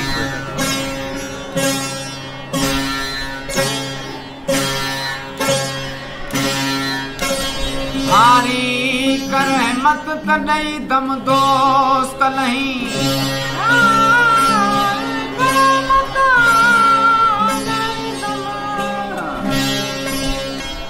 There was once a Sufi saint who was fasting during the month of Ramzan.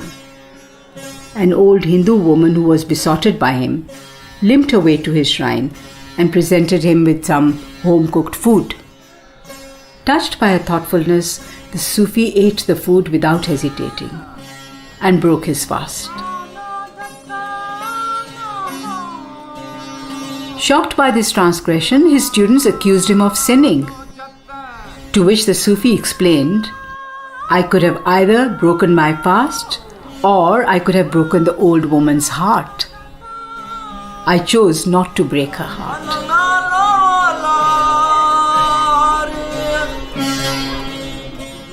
I'm always moved by this story because it depicts a level of tolerance that I find missing in our world today.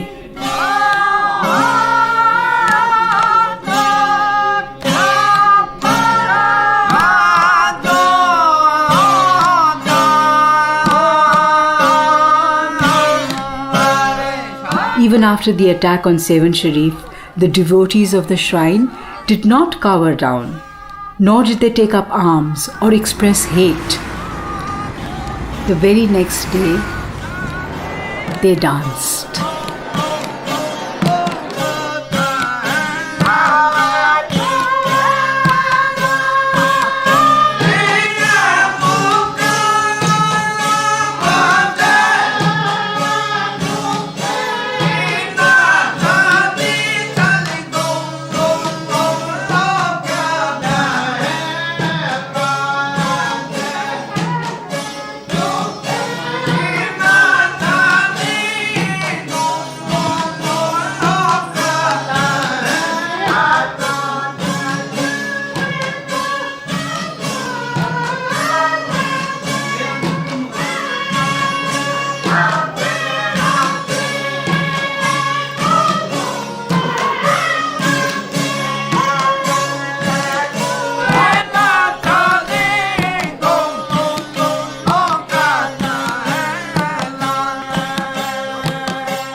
जुमेरात के होने वाले खूनी धमाके के बावजूद ज़ायरीन के जोश और जज्बे में कमी नहीं आई और हमेशा की तरह आज भी वहाँ धमाल वक्त पे शुरू किया गया। राइट्स एक्टिविस्ट शीमा किरमानी, जिन्होंने इतवार के रोज खुद वहाँ जाकर धमाल किया था, कहा कि सिंध की सरजमीन और फिजा हमेशा से ढोल की थाप से गूंजती रही है और इस आवाज को कोई खामोश नहीं कर सकता।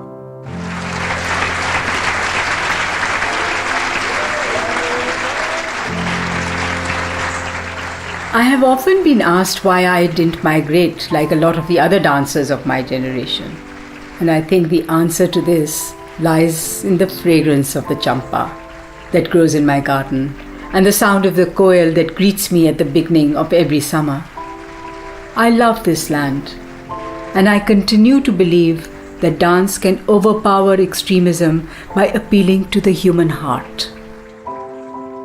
My journey has been a lonely one. But what keeps me going is the hope that future generations will embrace dance not just as an art form, but as a means to achieve humility, freedom, and beauty.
Hello, अस्सलाम वालेकुम।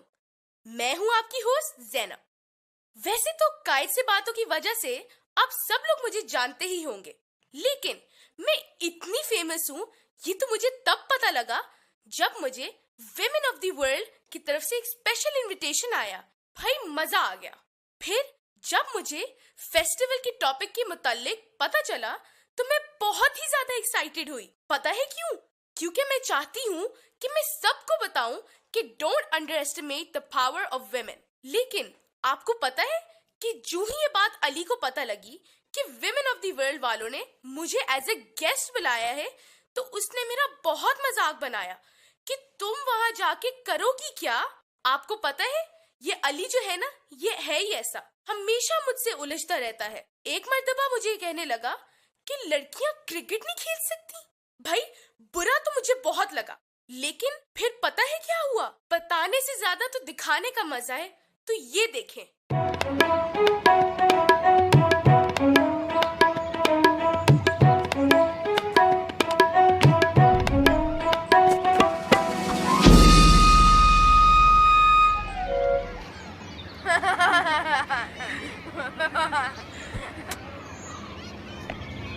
तुम लड़कियां क्या कर रही हो?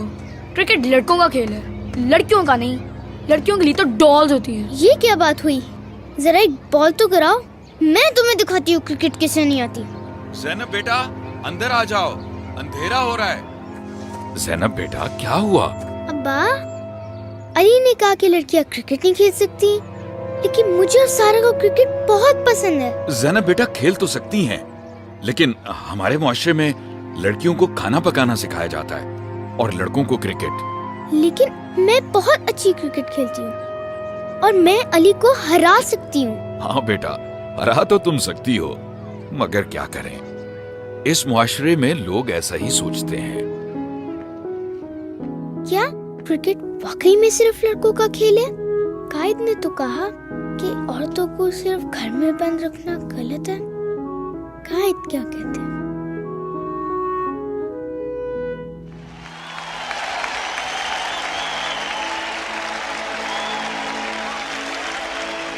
शाबाश ज़ैनब, इस मेहनत और लगन का तुम्हें सिला जरूर मिलेगा। कायद आज़म, आप यहाँ? ज़ैनब, ये तुम्हारा ख्वाब है और इस ख्वाब को सच्चाई में बदलने की जिम्मेदारी भी तुम्हारी है। लेकिन अली ने तो कहा था कि लड़कियों को क्रिकेट नहीं खेलनी चाहिए। ज़ैनब, मैंने हमेशा ये कहा है कि कोई भी कौम अपने होने का हक अदा नहीं कर सकती जब तक उस कौम की ख़वातीन मर्दों के शाना बशाना ना चले। ज़ैनब, तुम्हें अपने हकूक के लिए खुद लड़ना होगा। मगर कैसे? इस दुनिया में दो ताकतें हैं, एक तलवार की और दूसरी कलम की। मगर इन दोनों से बड़ी एक और ताकत है, और वो औरतों की ताकत है। तुम्हें खुद फैसला करना होगा कि तुम अपनी इस ताकत को कैसे इस्तेमाल करती हो।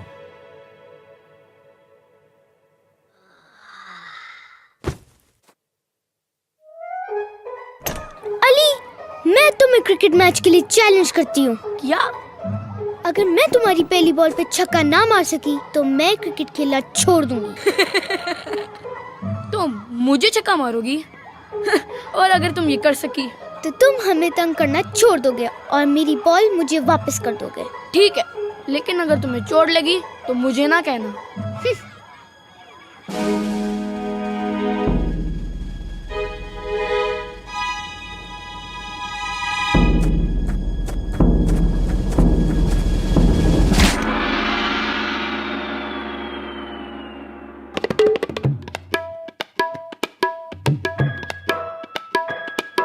ये लो अली, अब तुम्हारी बारी। लेकिन कोई लेकिन नहीं। कायद ने जब पाकिस्तान का ख्वाब देखा था तो उसमें मर्द और औरत सब बराबर थे। पाकिस्तानी होने के नाते क्या हमारा फर्ज ही बनता है कि हम कायद के ख्वाब को सच्चाई में बदलें? तो फिर हम सब इकट्ठे खेलें।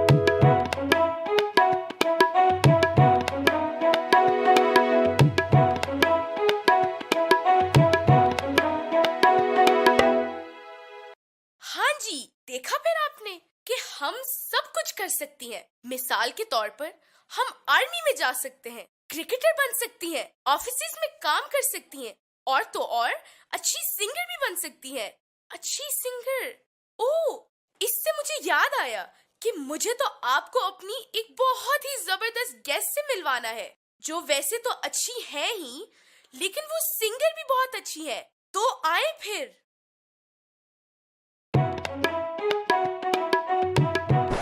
कायद से बातें तो हो गई हैं, अब करेंगे ज़ैनब से बातें।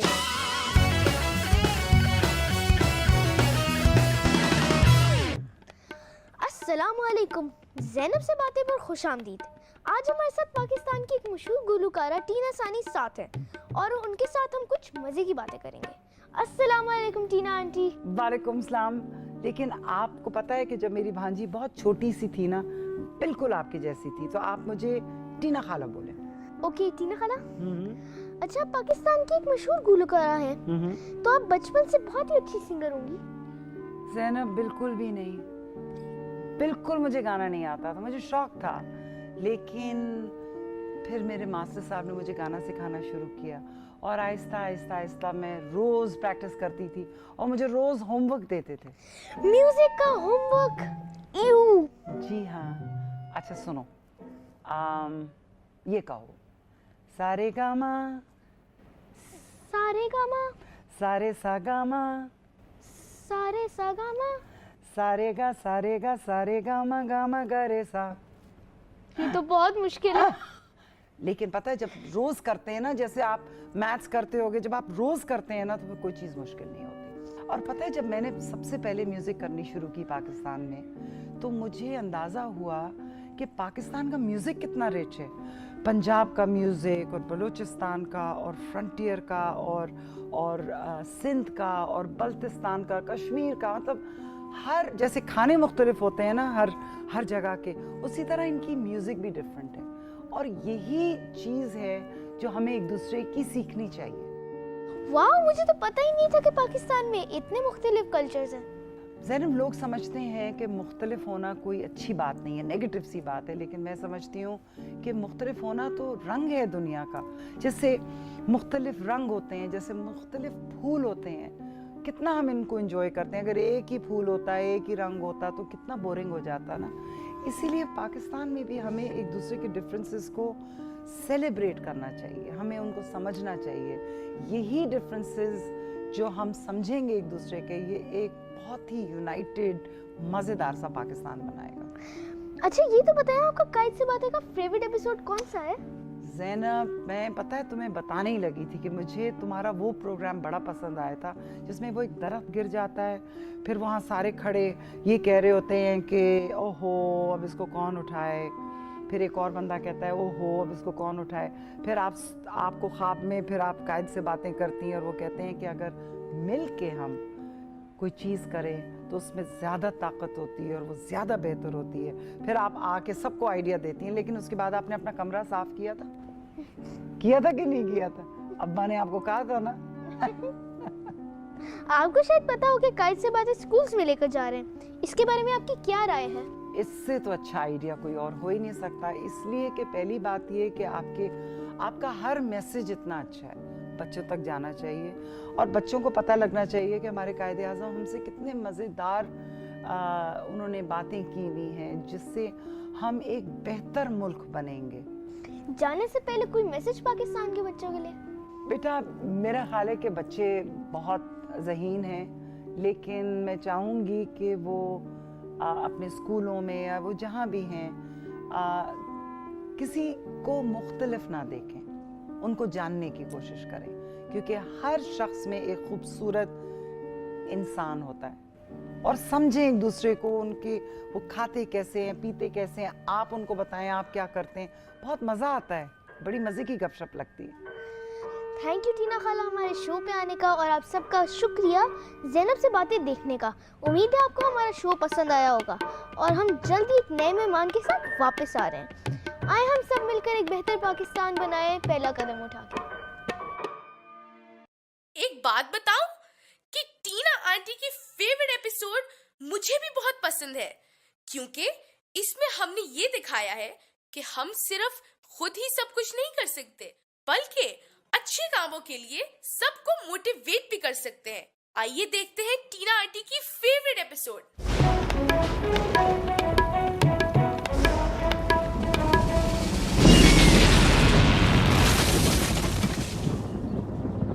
कुछ करना चाहिए इस तरह का, मगर अकेले क्या करूं? कुछ करना चाहिए इस तरह का, मगर अकेले क्या करूं?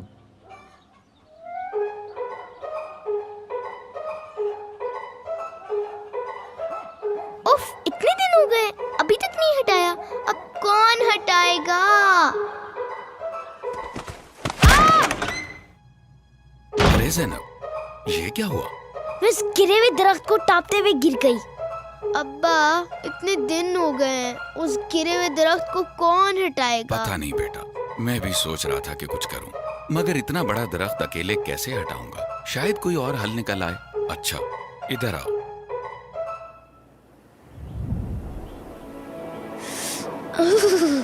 कितनी सर्दी है यहाँ। ज़ैनब, क्या हुआ? कायद, सर्दी लग रही है। ये लोग क्या कर रहे हैं? ये समझते हैं कि ये अकेले ही इस मसले को हल कर सकते हैं, लेकिन ये जानते नहीं कि इनको एक दूसरे की मदद की जरूरत है। Oh wow! देखो ज़ैनब, एक मुआशरा तभी कामयाब हो सकता है जब सब लोग मिलकर इसकी बेहतरी के लिए काम करें। अगर हर आदमी अकेला ही रहेगा तो कभी भी कोई बड़ा काम नहीं कर पाएगा। अगर हम सब पाकिस्तानी मिल के काम करें तो बड़े से बड़ा मसला हल कर सकते हैं। मगर कैसे? पहला कदम उठा के ये फैसला तुम्हें खुद करना होगा।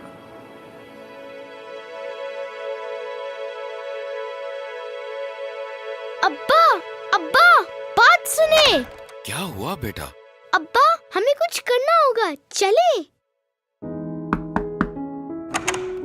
हेलो, आपको दरख्त तंग कर रहा था ना? चले मेरे साथ।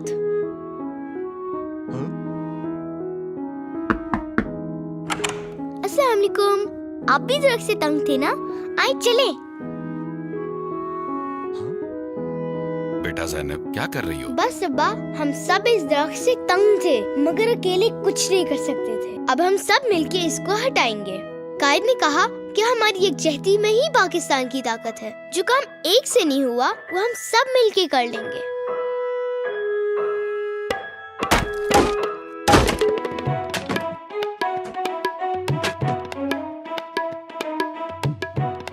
ज़ैनब, ये तुमने बहुत अच्छा काम किया और मुझे तुम पर बहुत फख्र है।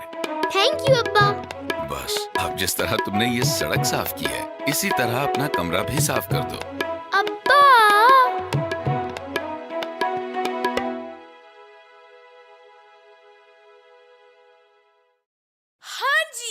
तो आया ना मजा। लेकिन यहाँ पे आपके लिए एक मजे का सरप्राइज है। आपको पता है हमारा दूसरा गेस्ट कौन है? बताऊं या नहीं? लेकिन एक बात है, वो सरप्राइज ही क्या जो मैं आपको बता दूं। तो आइए देखते हैं।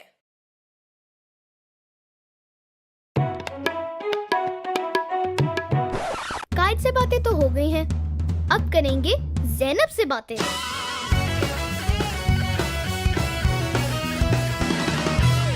अस्सलामुअलैकुम, ज़ैनब से बातें में खुशामदीद। आज हमारे साथ मेरे दोस्त और एक्ट्रेस मायरा खान है। अस्सलामुअलैकुम मायरा, आप कैसी हैं आप? वालेकुम अस्सलाम ज़ैनब, मैं बिल्कुल ठीक हूँ, आप कैसी हैं? ज़ैनब, ज़ैनब आप कितनी खूबसूरत हैं। Oh sorry. Thank you Zainab, आप भी बहुत खूबसूरत हैं। लेकिन आपको पता है कि आप इतनी खूबसूरत क्यों हैं? नहीं। आप इतनी खूबसूरत इसलिए हैं क्योंकि आप अंदर से भी बहुत खूबसूरत हैं। आप इतने अच्छे अच्छे काम करती हैं, इतनी अच्छी बातें करती हैं, इसीलिए जो आपके अंदर से है वही आपके चेहरे पे भी दिखता है। थैंक यू मायरा आपी, आपको तो बचपन से ही पता होगा कि आप बड़े होकर एक फिल्म स्टार बनेंगी। बचपन से शौक तो था और ख्वाब भी था एक्ट्रेस बनने का, लेकिन कभी सोचा नहीं था कि फिल्म स्टार बन जाऊंगी। पता है क्यों? क्योंकि जब मैं छोटी थी ना तो मैं बहुत चुपचाप थी और बहुत सारे बच्चे मुझे छेड़ा भी करते थे। आपको बच्चे छेड़ते थे? मैं और बच्चों से मुख्तलिफ थी ना, इसलिए। पता है मैं स्कूल कभी कभार शलवार कमीज और जॉगर्स में चली जाती थी। डिफरेंट कॉम्बिनेशन के कपड़े पहन के चली जाती थी, इसलिए मुझे छेड़ते थे। ओहो, ये तो बहुत बुरा हुआ। बुरा तो हुआ और मैं उदास भी हो जाती थी। मैं सोचती थी कि अगर मैं या कोई और किसी से अलग दिखता है या किसी से अलग सोचता है तो इसका ये मतलब तो नहीं कि आप उसको तंग करें या छेड़ें। मगर पता है क्या, फिर मुझे समझ में आया कि वो लोग मुझे छेड़ते क्यों थे। क्योंकि उनको ये एहसास नहीं था कि जो वो मुझे कह रहे हैं उससे मुझे तकलीफ पहुंच रही है। एहसास? मैं समझी नहीं। देखो ज़ैनब, एहसास वो चीज़ होती है जब हम दुनिया को दूसरों की नज़र से देखते हैं। मतलब ये कि कुछ करने से पहले या किसी को कुछ बोलने से पहले आप ये सोचें कि आप जो करने वाले हैं या बोलने वाले हैं उससे किसी को तकलीफ तो नहीं पहुंचती। अब जैसे कि ये वो बच्चे जो मुझे तंग करते थे और छेड़ते थे, अगर उनको ये एहसास होता कि वो जो मुझे कह रहे हैं या छेड़ रहे हैं उससे मैं उदास हो रही हूँ तो वो कभी भी मुझे तंग ना करते, है ना? और अगर हमें एक दूसरे का एहसास होता तो सोचो लड़ाई, फसाद, बुलिंग कितना कम हो जाए, है ना? और हम एक ऐसे पाकिस्तान में रहें जिससे कायद खुश हो। अच्छा मुझे ये बताएं, आपका कायद से बातें का फेवरेट एपिसोड कौन सा है? मुझे तो सारे ही अच्छे लगते हैं, लेकिन अगर एक चूज़ करना पड़ा तो मेरा फेवरेट एपिसोड सारा वाला एपिसोड है। पता है क्यों? क्योंकि उसमें सारा को सब कहते हैं कि वो आपसे अलग है और आप उनकी जाके मदद करती हैं, याद है? जी। मुझे वो बहुत अच्छा लगता है कि आप अपने अब्बू के पास जाती हैं और उनको प्यार से समझाती हैं कि सारा आपसे अलग नहीं है, हम किसी से अलग नहीं हैं। इनफैक्ट वो हमारी तरह एक पाकिस्तानी है। अच्छा मुझे ये बताएं, कायद से बातें अब हम स्कूल्स में लेकर जा रहे हैं, इसके बारे में आपकी क्या राय है?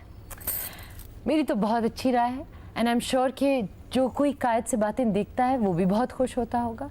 इनफैक्ट मैं ये सोच रही थी यहाँ आने से पहले कि आई विश जब मैं छोटी होती तो कायद से बातें मेरे स्कूल में भी होता।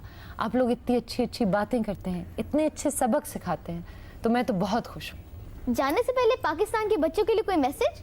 बिल्कुल मैसेज है। पाकिस्तान के बच्चों के लिए यही मैसेज है कि जो कुछ वो करना चाहते हैं या जो वो बनना चाहते हैं या जो उनके ख्वाब हैं वो बिल्कुल पूरा करें और ज़रूर करें जो उनको करना है। सिर्फ दो चीज़ों की ज़रूरत होती है। पहली ये कि अच्छी नीयत होनी चाहिए और दूसरा ये कि उनको पुरज़ोर मेहनत से काम करना चाहिए। और हाँ, एक बहुत इम्पॉर्टेंट चीज़ जो हमने अभी डिस्कस की थी, वो क्या कि हमें एक दूसरे का एहसास होना चाहिए। वो बहुत ज़रूरी है। कुछ करने से पहले या कुछ बोलने से पहले हमें ये ज़रूर सोचना चाहिए कि दूसरा इंसान किस तरह फील करेगा।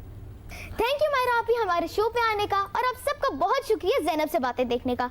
उम्मीद है आपको ये शो पसंद आया होगा और हम जल्द वापस आएंगे एक नए मेहमान के साथ। आए हम मिलकर एक बेहतर पाकिस्तान बनाए, पहला कदम उठा के।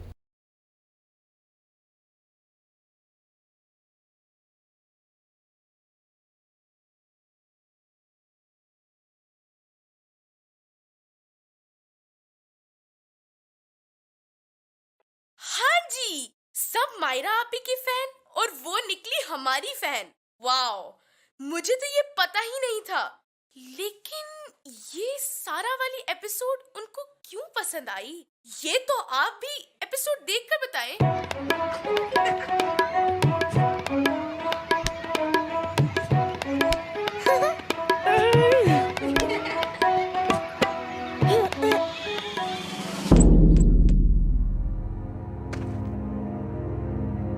ज़ैनब चलो अंदर चलो। लेकिन अब्बा मैं अभी सारा के साथ खेल रही हूँ। ज़ैनब मैंने कहा ना अंदर चलो, बहस ना करो। ज़ैनब तुमने आइंदा सारा के साथ नहीं खेलना। जी? लेकिन क्यों? क्योंकि वो हमसे अलग है, इसलिए। अलग? मगर कैसे? ज़ैनब मैं कह रहा हूँ ना, वो हमसे अलग है। बहस मत करो और अपने कमरे में जाओ। जाओ। सारा मुझसे अलग है? वो मेरी सबसे अच्छी दोस्त है। कायदे आज़म क्या कहते? ज़ैनब, कायदे आज़म, ये हम कहाँ हैं? ये तुम्हारा ख्वाब है और मैं तुम्हारे ख्वाब का हिस्सा हूँ। आओ, मैं तुम्हें कुछ दिखाना चाहता हूँ। सारा, ये इतनी उदास क्यों है? सोचो, अगर लोग तुम्हें अलग कहने लगे तो तुम्हें कैसा लगेगा? नहीं। और अगर इसी तरह सब अलग होते रहे तो पाकिस्तान का क्या हो? नहीं। ज़ैनब, मेरा इरादा पाकिस्तान के लिए ये था कि ये एक ऐसा मुल्क हो जहाँ सब बराबर शहरी हो जो एक मुअज़्ज़ज़ जिंदगी गुजार सके। इसका कोई हल नहीं है? तुम इस नफरत के सिलसिले को खत्म कर सकती हो। ज़ैनब, तुम्हें खुद अपने मुल्क में इंसाफ और इंसानी बराबरी की हिफाजत करनी होगी। और अगर मजबूत ईमान, तंजीम और अकीदा हो तो सब कुछ मुमकिन है। मगर कैसे? पहला कदम उठाकर ये फैसला तुम्हें खुद करना होगा ज़ैनब।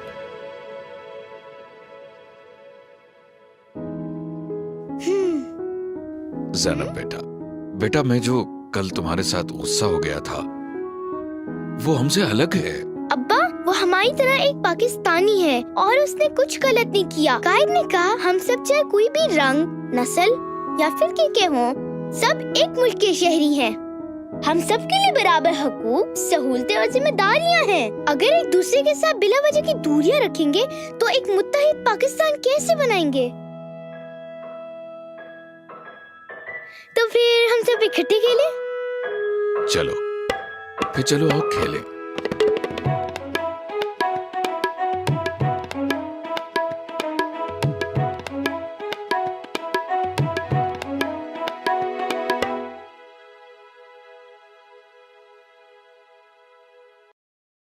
हाँ जी, जो भी हमसे मुख्तलिफ हो हमें उसे एक्सेप्ट करना चाहिए, ना कि उसको तंग करना चाहिए।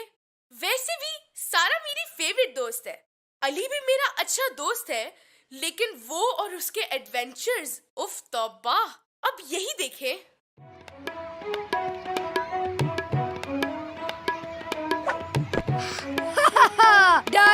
डर गई।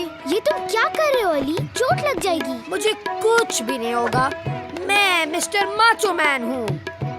ये मिस्टर माचो मैन कौन है? मिस्टर माचो मैन मेरा फेवरेट सुपर हीरो, और वो कहते हैं कि अगर हम उनकी सारी बातें माने तो हम भी उनकी तरह कुछ भी कर सकते हैं। मिस्टर माचो मैन कहते हैं तो इसका मतलब ये नहीं है कि वो सही कहते हैं। जाओ, मिस्टर माचो मैन कभी गलत नहीं हो सकते।